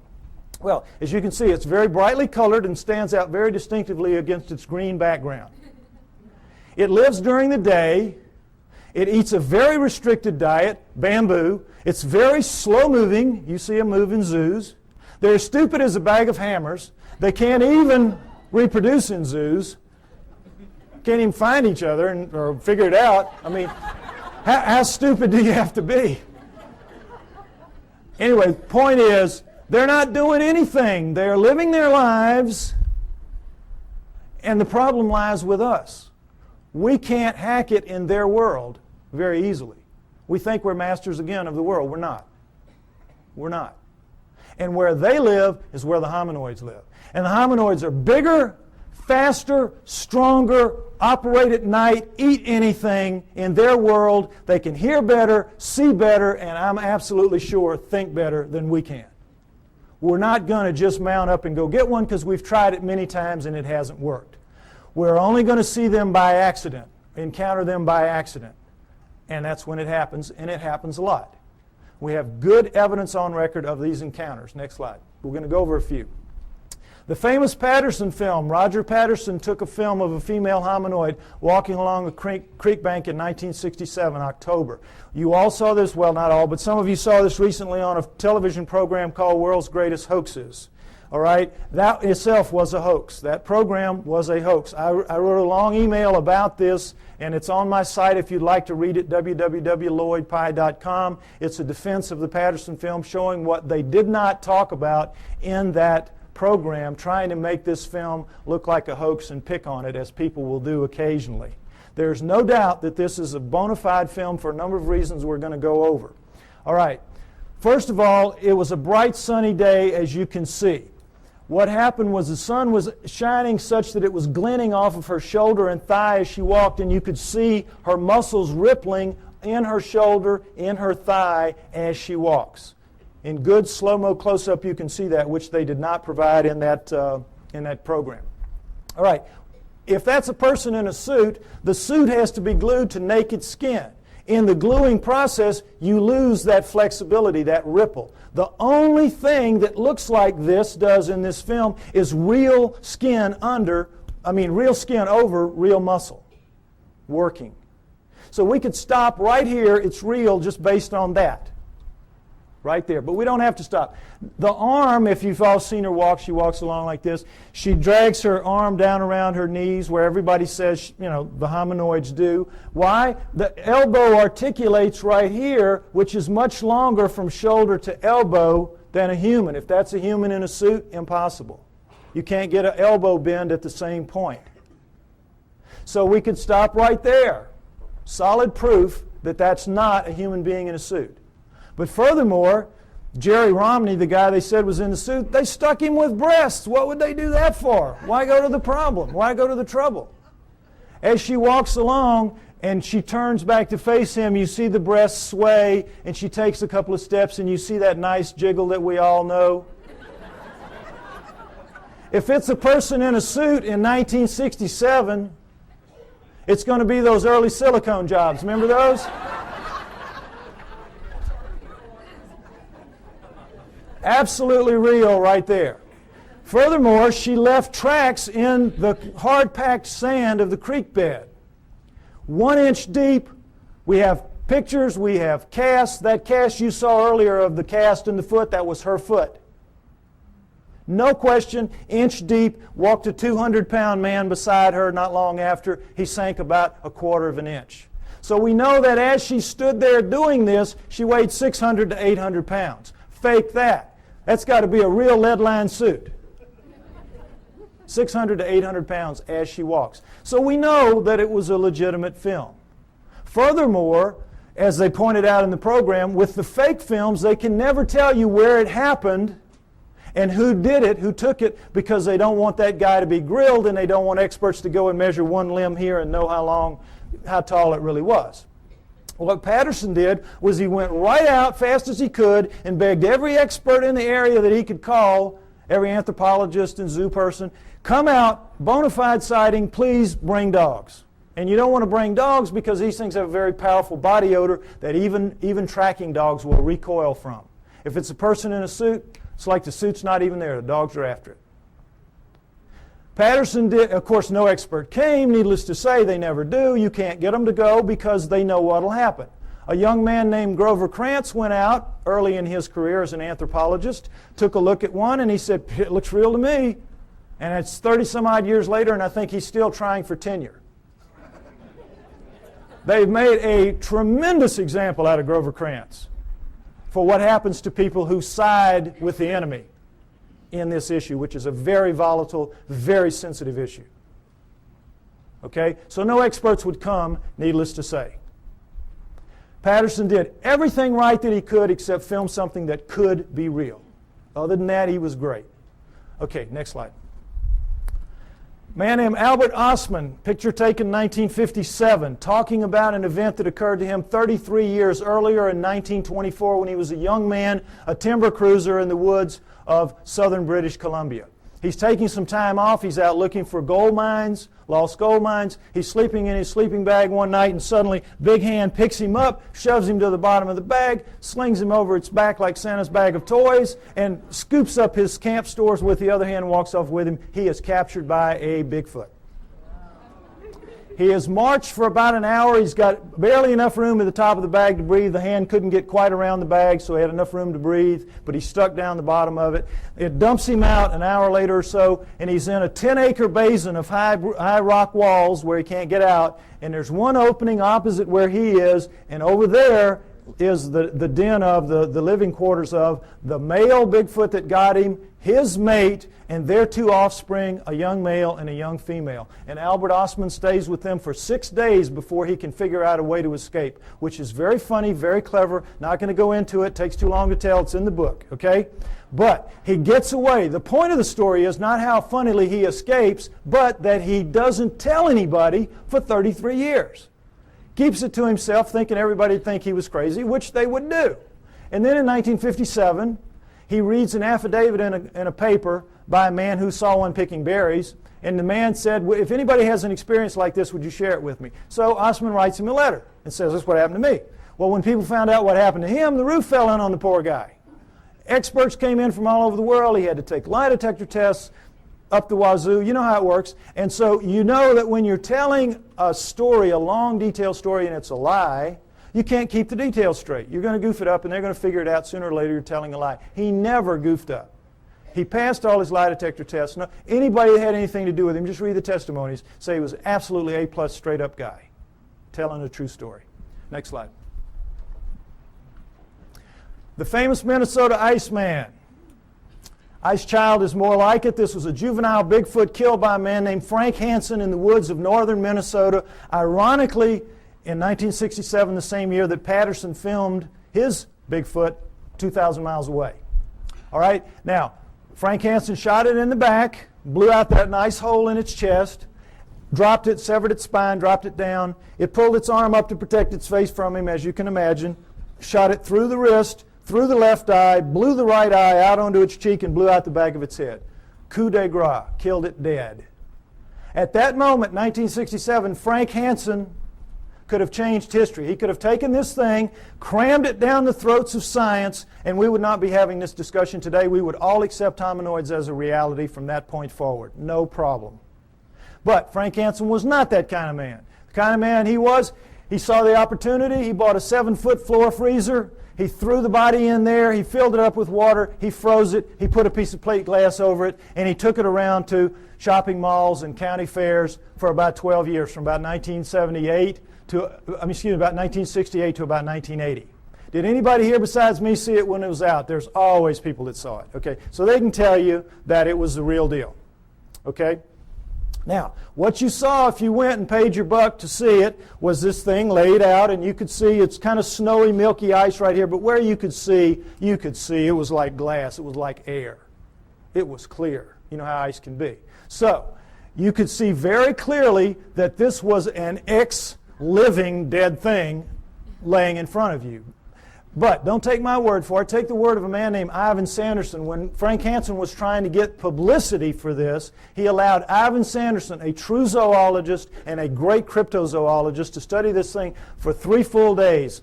Very powerful lights, the whole works. And Sanderson wrote this tremendously detailed technical report about it, much of which I quote in the book. You read that, you will know the man knew what he was looking at from a technical zoology standpoint. I'm looking at it just with layman's eyes when I'm a young man, but they're perfect eyes, astronaut eyes. So I'll tell you what I saw. What you could see, what anybody could see, because the knees were almost to the top of the glass, is that every hair, you know how hair floats in water? This is not our hair, this is primate hair, 2 to 3 inches long. It's sticking off, it's like a pincushion off its body. You can see right down to its skin wherever you look. And wherever you look, you're looking at what amounts to a small pencil lead, hair, round. Tucking into a pore, perfectly tightly round. Wherever you look, millions of them, wherever you look. Now, what we're told is this was just a wax and rubber dummy made up by a charlatan who was out to just take advantage of people, right? Ask anybody who works in the wax museum business, and they'll tell you the one thing you can't do well is hair, because to get the hair right, you got to punch it in with a tool, and you got to pull that tool out, and it's going to leave a little nick mark around the hair. None of that in this creature, none. But the thing that really impressed me the most, and I'm sure everybody else will verify this, is you know when you kill a deer or something, you let it bleed out, but for a long time after it oozes that pink kind of fluid. You scrape your elbow, for women who don't deer hunt, scrape your elbow, you know, and after a while you're still oozing that pink sticky stuff. Well, it was still doing that when he froze it, when he put the water in. So as the water was freezing, that stuff was coming up in tendrils, ribbons, pink ribbons of that sticky oozy stuff coming out of every wound, out of there, out of the mouth, out of the nose. You know when you have a traumatic head injury, you bleed out of your nose and your mouth as well, out of both eye sockets, out of the wrist. Little pieces of bone were sticking out of the wrist. Every one of those, and those ribbons went from down as deep in the holes as they could get up to the surface, and they spread out in little pools, little circles at the top of the ice. Now, I defy anybody making a fake to even think to do that, much less pull it off and make it look so real. This was the real deal. Next slide. Perhaps the most interesting story of them all, Zana from Russia, an Alma. Remember I told you that the Almas were also man-sized, 5 to 7 feet tall, 300, 600 pounds, and they're dominant in Russia and the Orient. This is Alma, the living Neanderthal. This is one of them right here. This is Zana is an Alma, was an Alma. Now, understand this. In the Orient, the tradition when one of these things is captured for whatever reason, was to kill it immediately, desiccate its body and sell its body parts for medicine, principally aphrodisiacs. That's the Oriental tradition.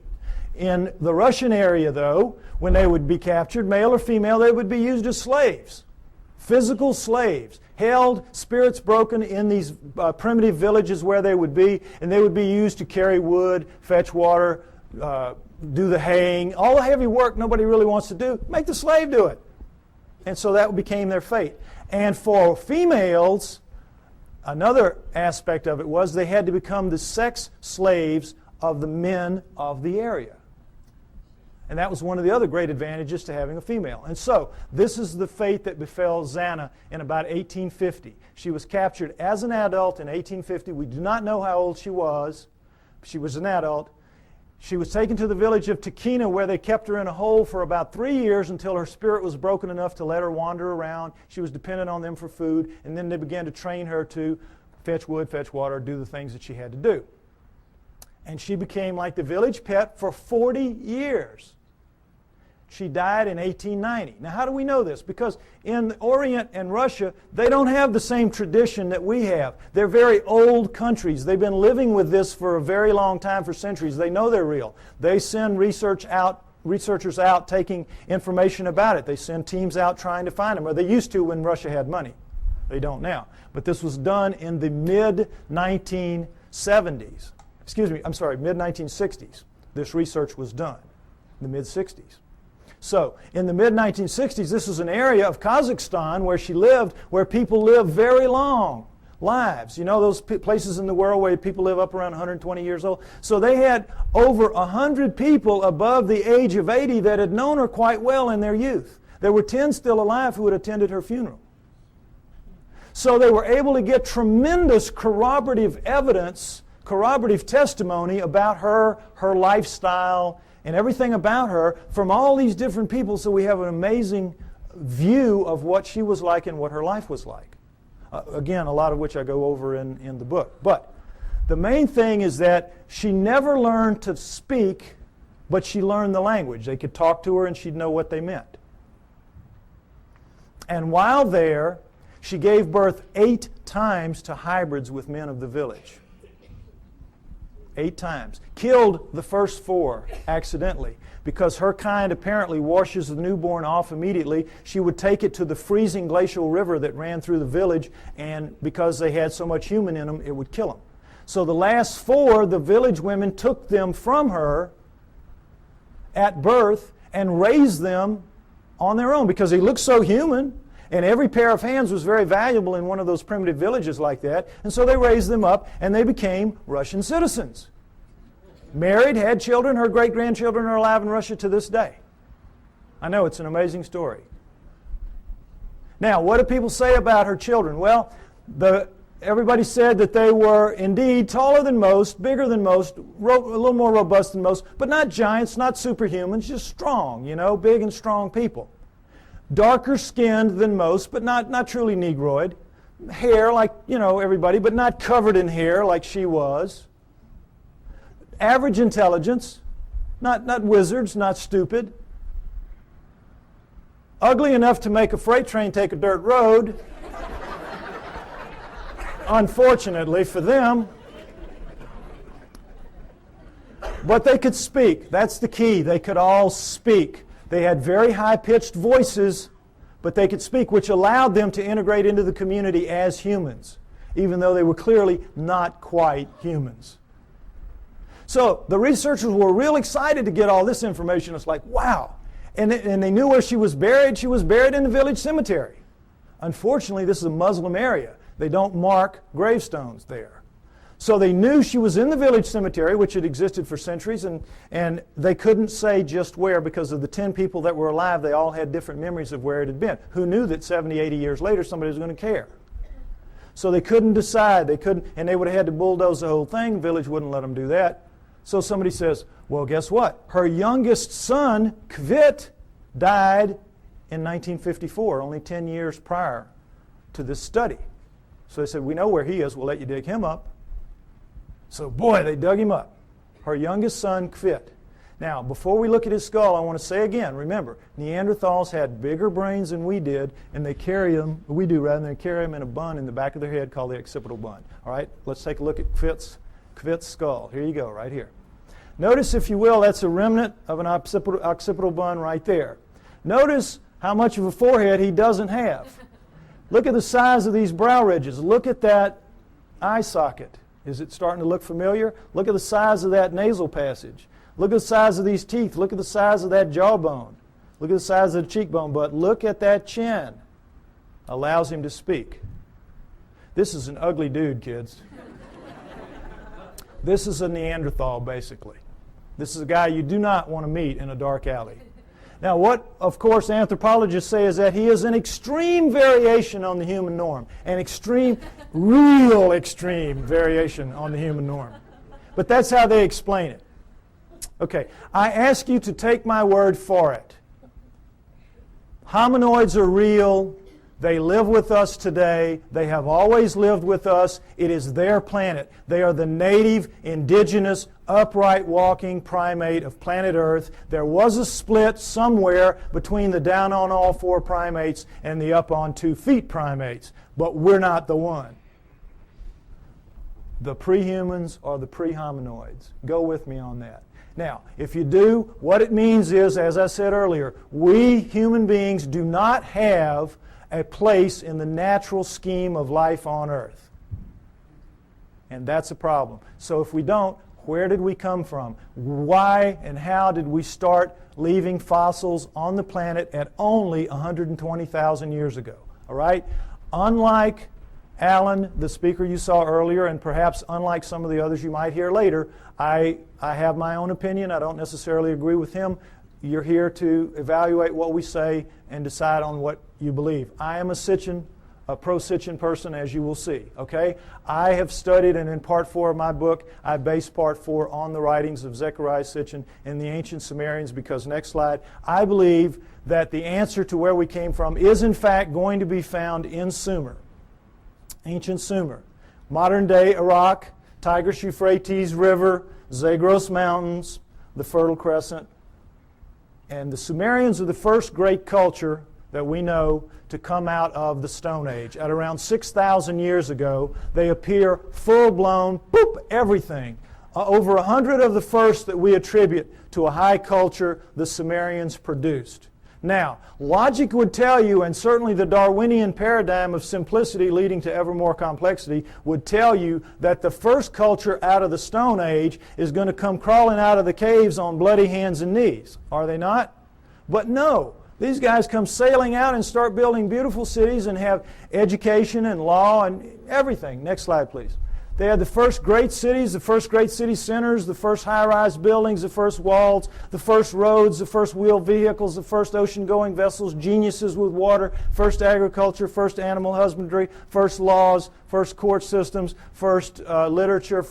You name it. They had it. Well, everything except cable TV, maybe. I mean, they had it. They were great. They were a fantastic culture. And the Egyptians, Greeks, and Romans come from their culture. Those cultures developed from what passes down from the Sumerians, or at least out from the Sumerians, I believe. Okay? So, one of the many things they had at first was writing. Now, this is what we're all taught. We're taught nothing about the Sumerians except that they invented writing. Again, they appear, boop, invent writing, boop, disappear, and that's it. History forgets about them. You never hear what they wrote. You never hear what they wrote. And you never hear how sophisticated they were because, again, it doesn't fit that paradigm. It's easier to just start with the Egyptians, Greeks, and Romans and move on from there. Okay? What they had to say, next slide, in their writings, their writing, by the way, was cuneiform, very sophisticated math-based writing. And by the way, their mathematical system, called sexagesimal, based on the number 60, is better than ours for using very small numbers and very large numbers. And they kept time around the great year, 26,000 years. How'd they figure that out? Among other things. But in their writings, most of it is like these little hand things where it's just bills of lading. I sell you this. I'm buying that from you. It's like our paperwork. But they have a lot of them, about 5,000 of the 100,000 or more that we have, that have to do with stories of their cosmology, their cosmogony, their history, where we came from, how the solar system formed and all that. And that's what we're going to go over, what they had to say. Where did it come from? Well, originally when these things were being translated in the late 1800s, early 1900s, when the translators would read what they'd have to say, it was like, oh, come on, forget about it. Put them in the myth. These are myths. They have to be myth. It can't be true. And they put it in the myth pile, which Alan was talking about, myth. So, Zechariah Sitchin, a man named Zechariah Sitchin in the 1950s gets the idea, wait a minute, how does the first culture get a myth? Who hands it to them? Good question. Why didn't anybody else think of that? So, he assumes it has to be a history. They have to be telling a history, which then later gets distorted perhaps as myth by later cultures, but the first one's got to be a history.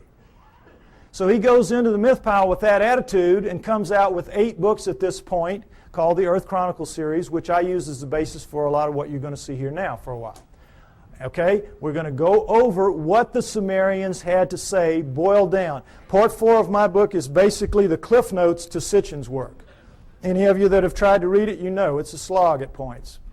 Okay? I tried to make it as easy as I could so at least you have the cliff notes to go in and try it again. All right? Next slide.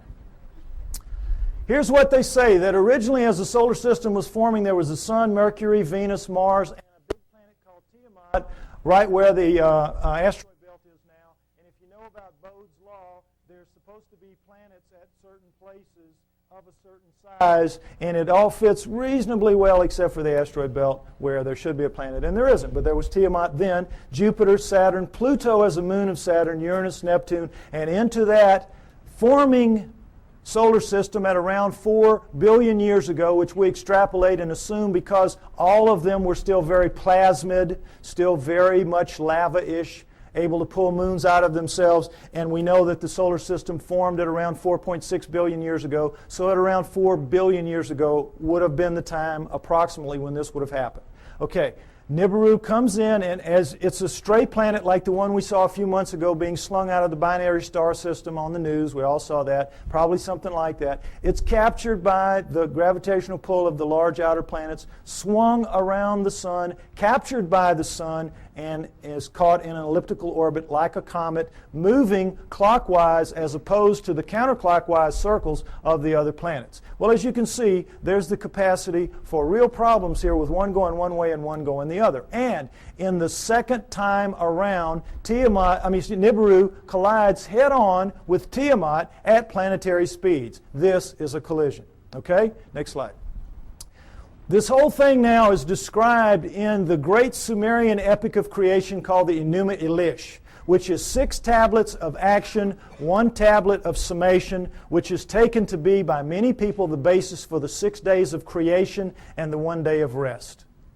Because much of the Old Testament is a direct come down from the Sumerians. And if you know the Sumerian history and you read your Sitchin, you will know that, or my stuff, you will see that that is the case. Now, in that great epic of creation, the Enuma Elish, six of the major puzzles of modern astronomy and Earth geology are, I think, plausibly answered. You heard Alan's interpretation of some of it. I'm going to give you mine and give you the basic Sitchin explanation. Okay? What they say is that in the collision, Nibiru slams into Tiamat. It is a little more held together. It's older, and so it is coalesced more. It holds together. Tiamat is shattered in two, blown apart, torn in half. And that the lighter outer crust, the crust with the water on it, is scattered in all directions. Boom. Just an explosion, the lighter crust, and goes off with the water. Now, one of the great mysteries of modern-day astronomy is comets. Comets make no sense for this reason. They come from all over the place. In a linear universe, when, you know, the great ball of a primordial cloud of dust and gas swirling around flattens out into a pancake to make the solar system, that's the ecliptic. Everything formed in the ecliptic should be in the ecliptic. Nothing should be out of the ecliptic, and yet comets come from all over the place. So they had to be removed out to where they are some kind of way, but we don't have any idea. So they come up with this fantastic thing called the Oort cloud, which is so far away you can't imagine. The Oort cloud is one of the biggest jokes out there. And that's how they explain comets, because they can't explain them any other way. But the problem with comets is they have water in them. And anything out in space is not going to produce water. You produce water by being a cooling planet with lava spewing up the steam and stuff like that, and it condenses, etc. So comets have to begin in a planet. Now, this explains it, I think, plausibly well. Nothing that they will throw at you to explain comets will do it. All right, number 2, the other great mystery, the asteroid belt. What they say is that the inner viscous magma inside Tiamat in the collision was strung out the bowels of the planet. The guts were ripped out and strung out and broke into little pieces. That's the asteroid belt. They called it the hammered bracelet. We call it the asteroid belt. But there it is. And that's a fairly plausible explanation for it. Again, this doesn't make sense because, as you heard, the exploded planet theory. Problem is, when a planet explodes, it ought to just go boom everywhere. It shouldn't be hanging around. Doesn't make sense for a number of reasons. Okay, now the third one is Pluto. Pluto's a problem because it's, as you've all been hearing lately, they're trying to downgrade it. It doesn't belong. It doesn't fit. It has an orbit that's not like the others. It carries inside the orbit of Neptune, and it's 17 degrees off the ecliptic. Again, nothing should be off the ecliptic. What they say is that Nibiru, as it swung around, it pulled Pluto away from Saturn, its original home, and dropped it out where it is now. Now, all astronomers know Pluto is not a natural planet. It started life as a moon of an inner planet. They know that. But they have no idea how it could have gotten moved out to where it is. Here you go. Here's a reasonable answer right here. Now, let's talk about Earth. 3 great mysteries here. Life. Well, first of all, let's establish that Earth is a remnant of this. What happens is Nibiru's moon bangs into the remnant of Tiamat, and like pool balls, boop, hitting, knocks it inside the orbit of Mars, and it reestablishes there and becomes the Earth, the remnant of Tiamat. Now, Earth has one great mystery is life. How did life come to be? Life appears, despite what you're told about the lightning bolt into the primordial soup and all that, forget it. That's just a joke. That's just a fantasy fairy tale to tell people that don't want to know the truth and to tell kids in school. That's what they're teaching to this day. We know very well that the first forms of life to appear on Earth appear suddenly. They're very sophisticated bacteria, prokaryotic bacteria, and there's not one, there's 2 kinds, and they appear at around 4 billion years ago. Suddenly, overnight, strata with 2 kinds, sophisticated bacteria, relative to what that first living form would have been. If I had done the first part of my show, you would see all that. Okay, you can get the tape or get one tape and put it in a room and let everybody see it if you want to. But anyway, the point is, life is a great mystery. How it would suddenly appear 4 billion years ago, here you go. It says in the tablets, in the collision between Nibiru and Tiamat, in the mingling of their waters, Nibiru passed life to Tiamat, to the remnant of Tiamat. Perfect explanation for the sudden appearance of two sophisticated life forms on the remnant. Now, the remnant now is over here with its moon Kingu, and has gone over, and now we're looking at two major differences in Earth and all other astral bodies out there. Earth is missing a huge portion of its crust, and it has plate tectonics, movement in the plates.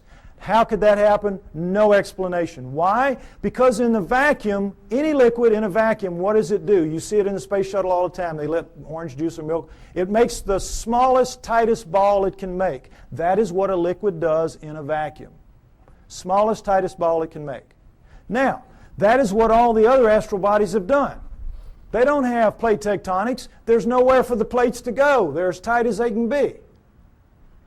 Where do plate tectonics come from? In the collision, the backside of Tiamat is cracked like an eggshell. Cracked like an eggshell. There are the plates. There are the plates.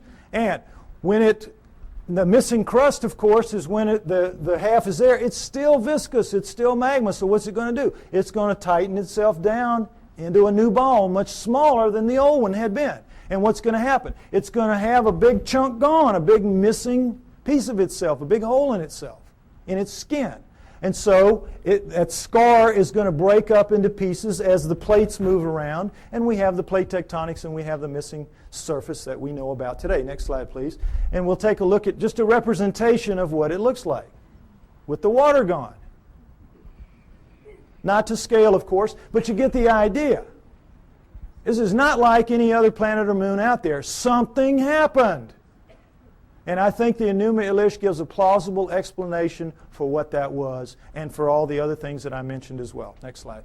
Now, when the dust settled, here's what we had. The solar system as we know it today, with Nibiru moving in this clockwise 3,600-year orbit. And I say it passes outside the orbit of Mars, inside the inner edge of the asteroid belt. And the last time through, I think, was around 200 BC, which means it's just past aphelion out here, and it's going to be back around 3400 AD, about 1400 years. We don't have to worry about it if I'm right. You will get arguments about these dates. Some people use textual interpretations. I use the date of the ending of the Ice Age, which I believe was caused by Nibiru passing through and lifting the tides. You can read about why I think that in the book. And I use the dating of the ice cores and the tree rings of science. I try to make my work as scientifically based as I can because I expect someday to be able to go toe-to-toe with those guys, and I want to be able to do it on their turf in their terms. Okay? So, next slide. All right. This is some of the proof for that story that you've just heard, and it starts with cylinder seals. And I just want you to see what a cylinder seal is. There are about 5,000 of these that we have. They were their printing press. It was just a thing they would roll out on the clay to leave little pictures like this. Now, when they had a story to tell, they told it in the tablets like you saw. But when they had an event that everybody would know the event, like I showed you that cartoon, and everybody here, we all knew in a very small space that was talking about millions of words and thousands of volumes about evolution. Am I right? We all knew. Well, they would all know this was the story of the time the gods or whoever gave the water to the water buffalo or whatever. The point is, notice the fine detail in the best of the cylinder seals, and then realize that these are basically 2 to 3 inches high. They're like big spools of thread. Made out of precious and semi-precious stone, carved in a circular format so that they roll out flat and three-dimensionally. Now, when asked how this was done, science says, well, they could only have bored little holes into the rock and then abraded them out like they, to the degree that they wanted. Well, the sand would be bigger than the holes you need to do this, some of this work anyway. There's just no way. Lasers, this is not even an inch square here. Lasers would have a hard time doing this if they could do it. Nobody knows how they did this.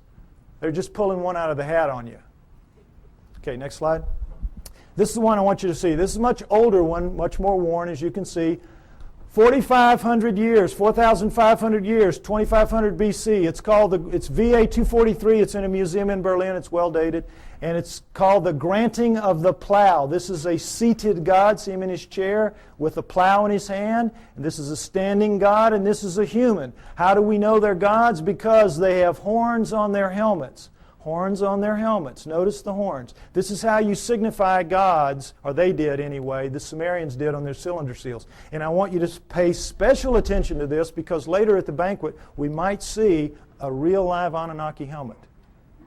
We might see that. Okay, now, normally they would put astronomical signs up here to indicate who the god was because not everybody would know. But in this one, obviously everybody knew. And as you can see, this kind of the human is carrying this kind of skunky old digging stick that the most primitive people have even to this day.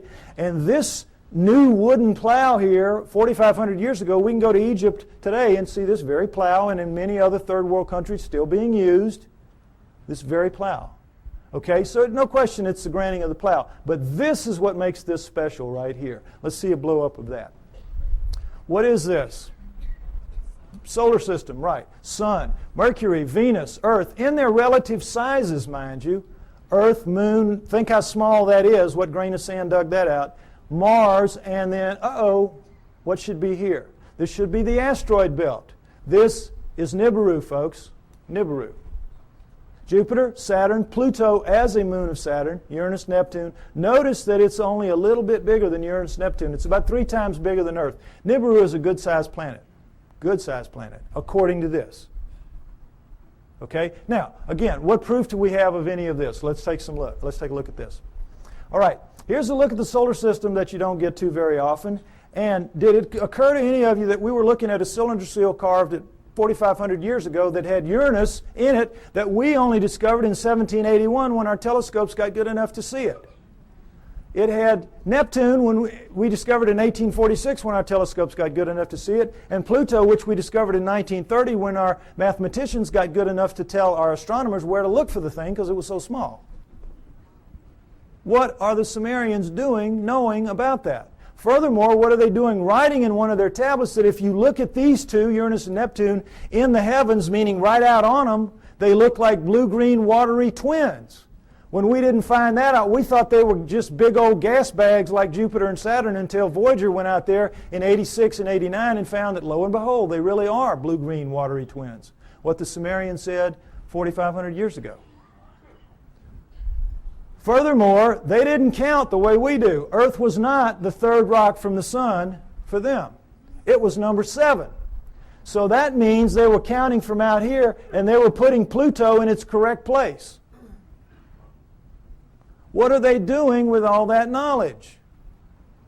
Well, they make no bones about it. They say everything that we know, everything that we are, everything that we have comes from the people living on Nibiru. The people living on Nibiru came to Earth and gave us everything that we have, everything that we know, our great culture. Now, what's the proof of that? Is there any proof that any ancient advanced civilization was ever on Earth at any point in the dim or distant past? Yes, yes. The megalithic structures out there, the pyramids, Tiwanaku, Baalbek, Teotihuacan, Stonehenge, you name it. A couple of dozen of them. All of those are impossible for human beings to recreate today.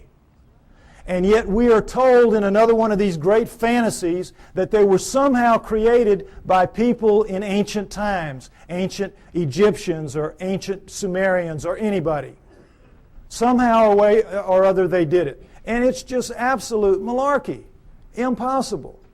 Now, next slide. Some Egyptian scholars tried to prove it by getting down in with some pink granite here and wailing away with some stones for a few hours and tore their hands up and walked out of there saying, well, you know, we couldn't make much of a dent in it, but boy, you know, those old folks, they sure had a lot of time on their hands, and somehow they figured out a way to do it. Wouldn't give an inch after this. Wouldn't give an inch. It's ridiculous. Now, here's the stone they're working on. Next slide. Some of you may have seen this. This is an ancient 1,170-ton obelisk lies unfinished at the Aswan quarry. A crack rendered the stone unusable. It's pink granite. They were making it into an obelisk like the one you saw in Allen's slides. Okay? It's about 100 feet long. It's about 12 feet wide, 12 feet deep on the side. Imagine the Washington Monument, just squared off. And it's pretty much done. But now let's move this from the Stone Age. Let's move it through the age of copper, because copper wouldn't make a dent in that. And let's move it into the Bronze Age. Bronze will chip on it. Bronze will take a little bit of it out. Now, let's put our bronze chisels or hatchets or whatever in the hands of some guys and get them down in this crack and put them to work. How do you think you're going to fare in there? Pretty tight fit. Plastic Man might have a tough time up in there.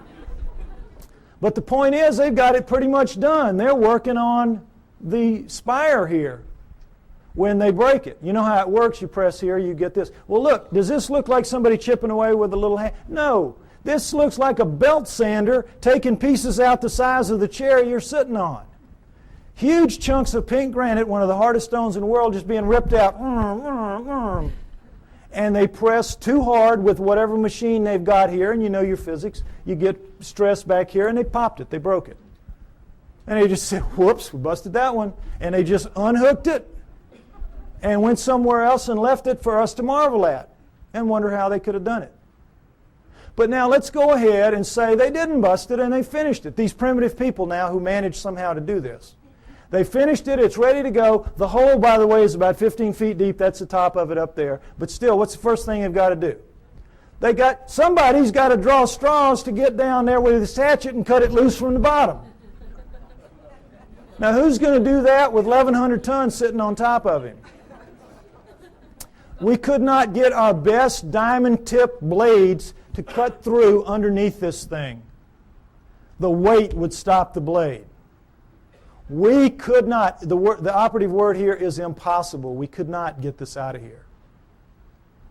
And yet they did it time and time and time again. To lift it out, just if we could somehow cut it loose, we would have to take a dozen of our largest movable cranes to wring that hole just to get it up. You're being lied to, folks. That's the main thing you got to understand. You're being lied to. It's absolutely impossible for this one stone. This one stone proves that none of the megaliths were made by those people in that era. And this, again, is not the biggest one. They have them in Baalbek twice that big. Okay? Next slide. All right. What we're told is that the Anunnaki came to Earth for this, gold. Mining gold. And that originally the story is they landed in ancient Sumer, but not 6,000 years ago, 400,000 years ago, 430,000 approximately to be exact. 400,000 years ago they land in modern-day Iraq, and they set up shop in the Tigris-Euphrates Valley, and they call their home away from home, their home away from Nibiru, the Eden.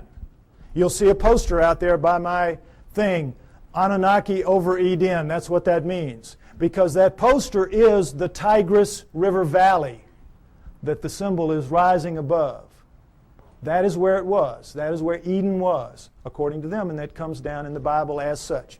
So they set up camp and they placer mined the gold out of those rivers. What do they need gold for? They needed to repair their atmosphere. In their rise to high technology, they had damaged that big, 3 times the size of Earth atmosphere, the same exact way we're damaging ours in our rise to high technology, and they ultimately had to repair it with very fine particulates of gold, like talcum powder, blown up into the stratosphere above it so it would ride above there and act as a reflector and an insulator from cosmic rays, which is, you see that on the masks of astronauts and in the capsule and all that. Gold is a wonderful stopper of cosmic rays.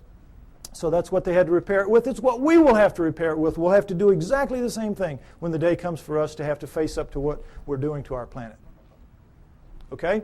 So they came, they placer mined out of the river, and all that is you put a tray in the water, you let the water sweep over, the water drops the gold into these cloth. Every few weeks you pick it up, and it's real easy. It's the way we do it now when we have the opportunity. But you tap out any stream system ultimately. And they did. After about 150,000 years, they had tapped it out. And so they decided they were going to split themselves up and go where the mother lode of gold was on the planet Earth, which is what it is today, southern Africa. So they divided themselves into the upper world, which remained the Eden, and the Abzu, which was the lower world, and you didn't want to go to the lower world because you had to get in the holes and dig the gold. And they didn't like it.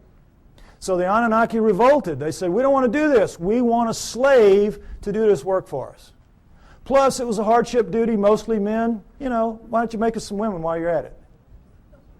So that's what they did. They decided to use the creatures of Earth, which would be the hominoids, and I say it would have been the Almas, the likeliest candidate.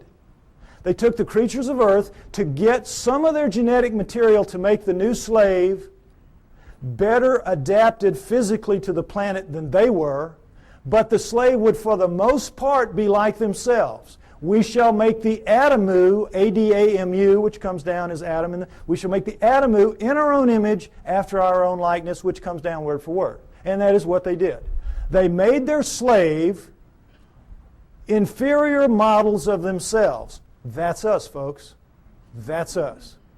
We're really inferior models of the Anunnaki. And as you saw in the cylinder seal, we look like them. We look like, in their own image after their own likeness. In all of the cylinder seals, we look just like them. We don't have the horns on our headgear. That's about it. We are them. That's why we're not adapted to this planet. That's why we're so obviously not a part of this planet. We have their bones. We don't have primate bones. We have their muscles. We don't have primate muscles.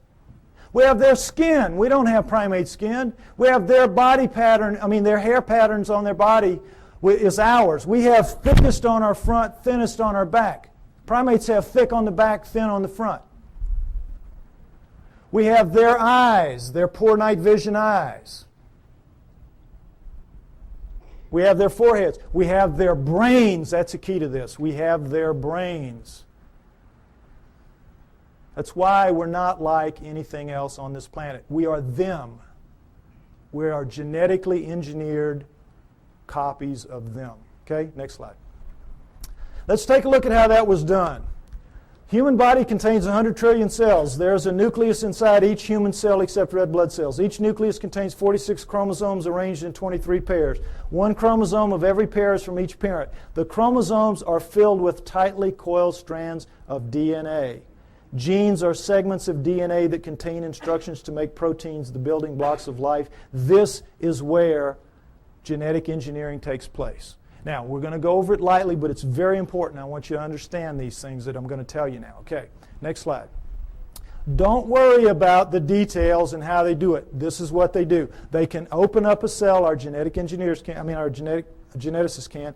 We can open up a cell, open up the nucleus, pull out strands of DNA, and in that strand, 98% of it will be what's called junk DNA. We don't know what it does.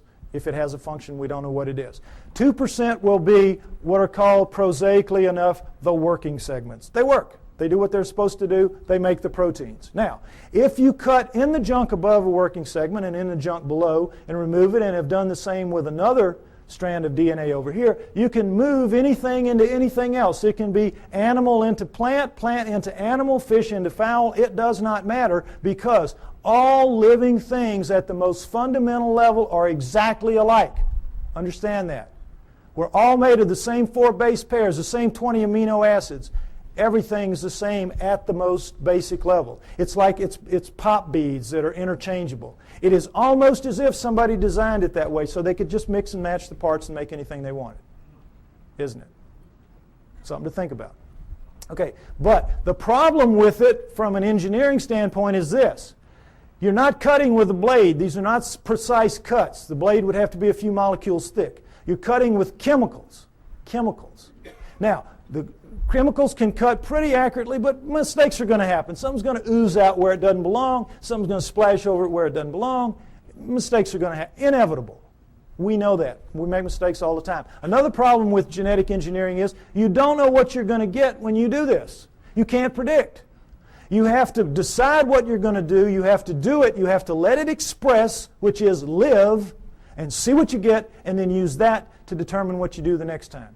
And of course, the great fear in genetic engineering is somebody's going to make a mistake and create the Andromeda strain that's going to kill us all.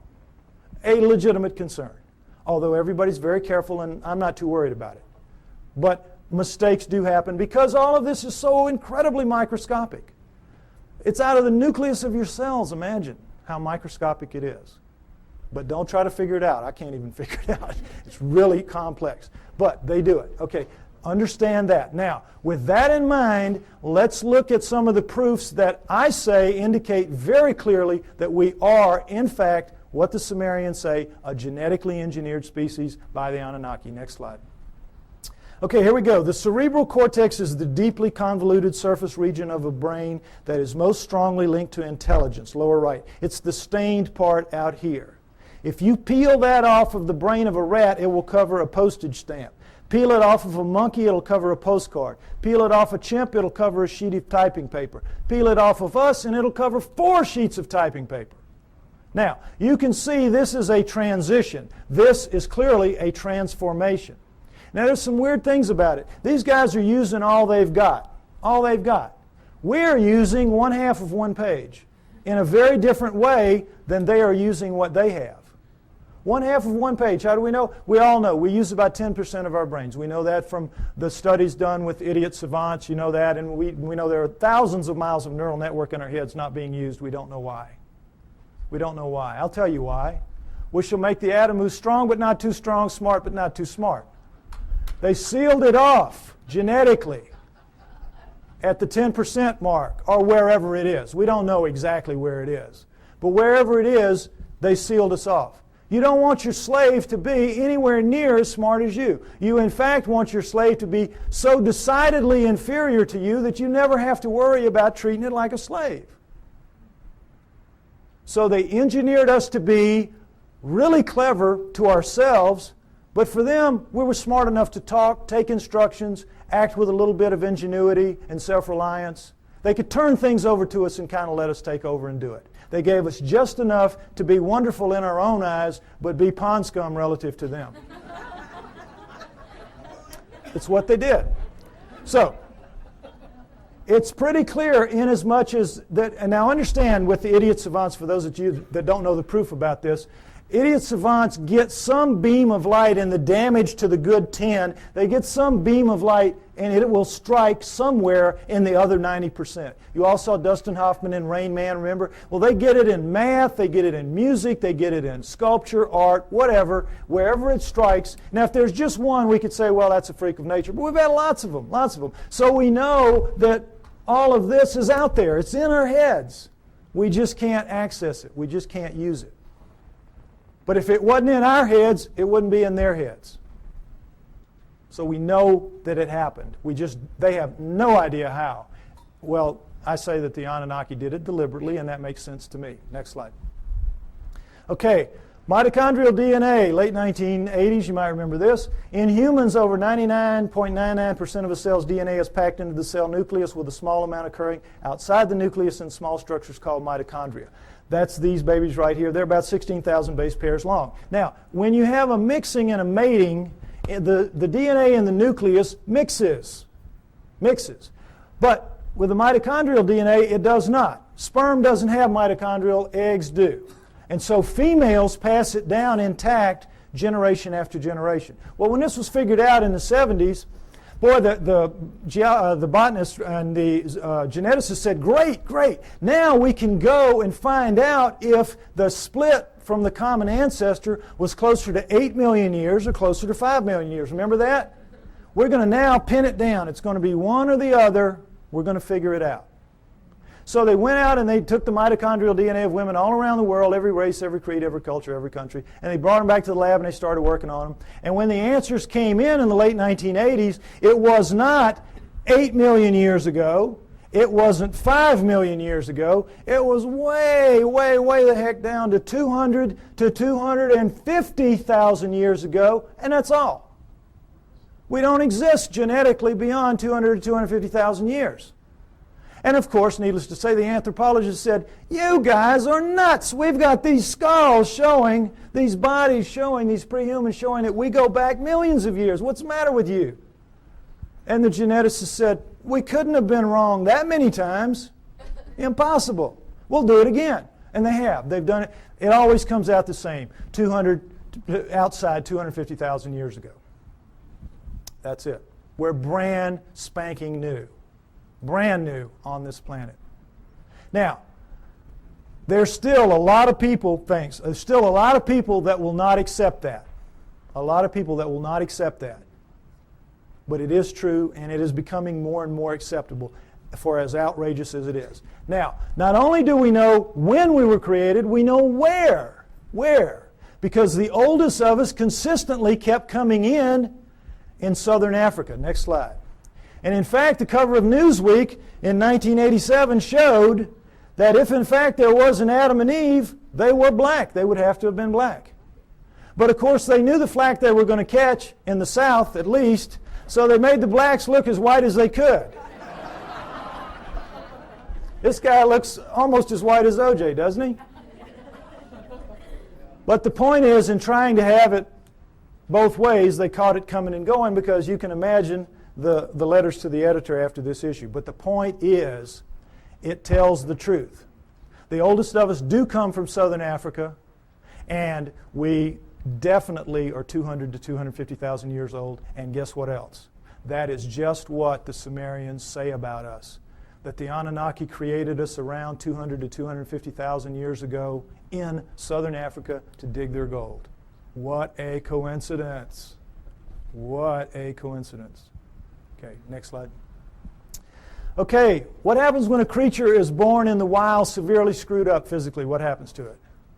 Dies, right? Parents will kill it. It will not put that defect into the gene pool. You're looking at the great exception. You're looking at 28 of our most severe genetic defects, but we have 4,000 and counting. 4,000 and counting. Now, we're only 200, 250,000 years old. We shouldn't have one. We've got 4,000 and counting. How did it happen? Cutting and splicing process mistakes. Cutting and splicing, oops, made a mistake. Cutting, splicing, oops, made a mistake. They don't care. They're making a slave. They're not going to fix the mistakes. What do they care if it's 1 in 100 dies from the problems? If it's 1 in 10, they don't care. They're making a mistake. They're making a slave. But they know the numbers, like we have found out the hard way. If you let the population propagate naturally, those numbers go way down for each person. Right now, as we sit here, we average about 50 of the 4,000, each of us. And we have a mating with our mate. If we share any of those 50, then each of our offspring will have a 1 in 4 chance of expressing it. That's why you'll get mongoloids in the best of families, mongoloids in the lowest of families, and all around the world. And that's what genetic defects are. In the wild, you will get 2-headed calves and 6-legged goats. That's a sperm-egg misconnect. That's not something that you see steadily on and on. A little gem like spina bifida, which is not going to let you live to adulthood, nor is it going to let you reproduce if you do. What's that doing in a gene pool? It was all put there, folks. Put there. No question. Next slide. Okay, here we go, the chromosome match. It's kind of hard to see, comparison rather. Humans, chimpanzees, gorillas, and orangutans right here. And you see how similar they are. And as we know that between humans and chimpanzees, there's 99% similarity in the DNA and 98% with gorillas. And it's like, oh, well, then that we're just kissing cousins. That's as close as you can be. We're almost the same thing. Well, not really, because we're talking about a 3 billion base pair genome. 1%, that's 30 million base pairs. That's a couple thousand strands of DNA. If you know what you're doing, that's a lot of change. But also understand that all higher animals, and never say this, share 50% and up. Squirrel, 50% and up. You see, so it isn't quite as astounding as it seems. But what we're looking at here is the Anunnaki have got themselves a real problem. And that problem is this.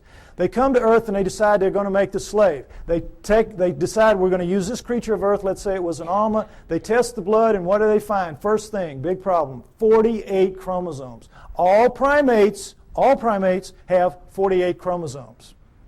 But they, the Anunnaki, have only 46 chromosomes. How do we know that? Because we have 46 chromosomes. We descend from primates, and yet somehow we lose 2 whole chromosomes. That's an awful lot of DNA. And somehow we're so much better than them. Well, they have 68 or something like that relative to them. But we don't. We have 46. So we know this was the result of the genetic engineering, and they had a problem, the Anunnaki did. What could they do? They had to, how it works. There's 24 in sperm and egg, 23 sperm and egg. So you got to get the sperm and the egg to match up, one or the other, 23 or 24. Can you take out a chromosome from the creature of Earth, the 24, and still have a creature of Earth? No. Can you add a chromosome to yourself and still have an Anunnaki? Go up to 24 from 23? No. You got a real problem. It's an insoluble problem. And you need that because you got to get the first hybrid to get in the game of the genetic engineering. You got to get something alive that is a blending of you two to begin to work on it. So what can you do? How can you solve that problem? There's only one way, and boy, is it smart. You go in and you look and you compare the chromosomes, and you find two that can be fused and will take up one space but maintain the integrity of all the chromosomal material. You find a spot where you can fuse two to make one, and now you've got all the material but taken up one place, and now you're ready to rock and roll. You with me? All right, let's look at the number 2 chromosome close up. They just went to the second one. They just looked down the row and they said, okay, this will work. Orangutan, 2 and 3. Gorilla, 2 and 3. Chimp, 2 and 3. Human. Uh-oh. Fusion. How long do you think it would take Mother Nature to do this? There's no clearer proof that we're genetically engineered just like they say we are. Next slide. And so, I think it's fair to say that everything we know is wrong, at least about human origins, that we were given life by the gods with a small g through the equivalent of a test tube, and that we were the hair-covered hominoids, and that our humanity emerged from that. Now, this is where I normally end it, and they tell me I'm running out of time, so I want to get to the new thing that I want to share with you. Oh, no, here it is. Because this is really exciting to me. On the 12th of this month, which was just recently, I received an email from a person who wants to remain anonymous. And this is what he said to me. He is a geneticist, a full-blown geneticist. And he says, Dear Mr. Pye, I agree with your conclusions and will give you a few hints, if you wish, as a DNA deep throat. First, look up the huge discontinuities between man and the various apes for whole mitochondrial DNA, genes for the Rh factor, and human Y chromosomes, among others. Regarding number 3, the chromosomes, I refer you to K.D. Smith's 1987 study titled Repeated DNA Sequences of the Human Y Chromosome. It says most human Y chromosome sequences so far examined do not have homologs, which are similar sequences, on the Y chromosomes of other primates. Human female DNA does look somewhat ape-like, but not the male Y.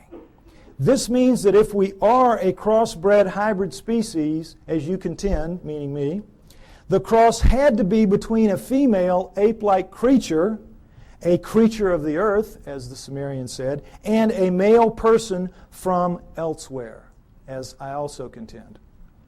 He goes on to say, what the evolutionists do is find certain genes which look very similar between man and ape, then they make a tree of descent while ignoring those huge impassable abysses of difference elsewhere. Also, by certain methods of DNA dating, one can tell that numerous genes have been recently added to the human genome. If workers in my field were to say such things openly, we would be ostracized, as I also contend, and forced to live in a tent. Any work along these lines would be rejected without any form of appeal. So what can we do? Sincerely, DNA Deep Throat. Now,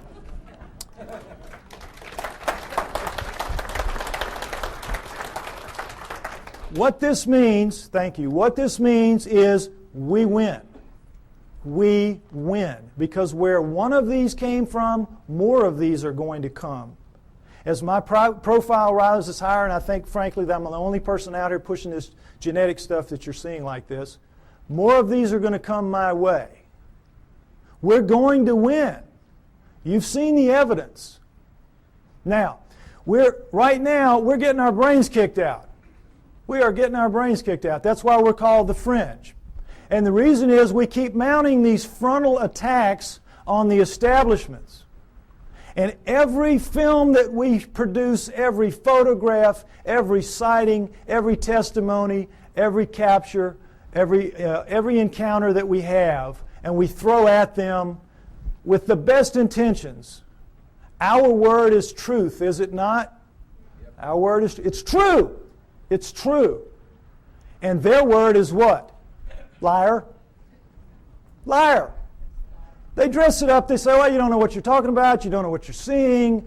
You made a mistake. It was swamp gas, whatever. They're basically standing there and saying, you're just a bunch of liars. We're right and you're wrong. And because it is our word against their word, our word truth, their word liar, their word wins. Day in, day out, year after year. It's very frustrating, is it not? Boy, it just annoys the heck out of me. But what this means is we're going to win in the end. Why? Because the genes say so. The genes back us up. And right now, this is not a field that you're very familiar with. And I've worked very hard to make this very simplistic so you could understand at least the fundamentals, and it's the same in my book. You need to be aware of this is because this is the back door, kids. This is the back. We're not going to storm them from the front. We've been doing it for years. They know how to deal with us. Our word against them, we're going to lose. But in this instance, the genetic end of it, what is it? It's their word against them. It's their research against them. They're going to lose. We're going to beat them with the genetic evidence. We got to beat them. We will beat them. We know we're right. We know they're wrong. They know they're wrong. They know they're wrong. We just have to get mentally tough and accept that this is a war. This is a fight. This is not, gentlemen, Marquis de Queensberry rules. This is a dog fight. This is a knife fight. And you all have got to get out there and proselytize. You have to familiarize yourself with these basics at least. And instead of throwing things at them that are going to bounce off like BBs off a barn door, you got to start throwing some darts. This stuff will do it. This will do it. We can win. We're going to win. Thank you.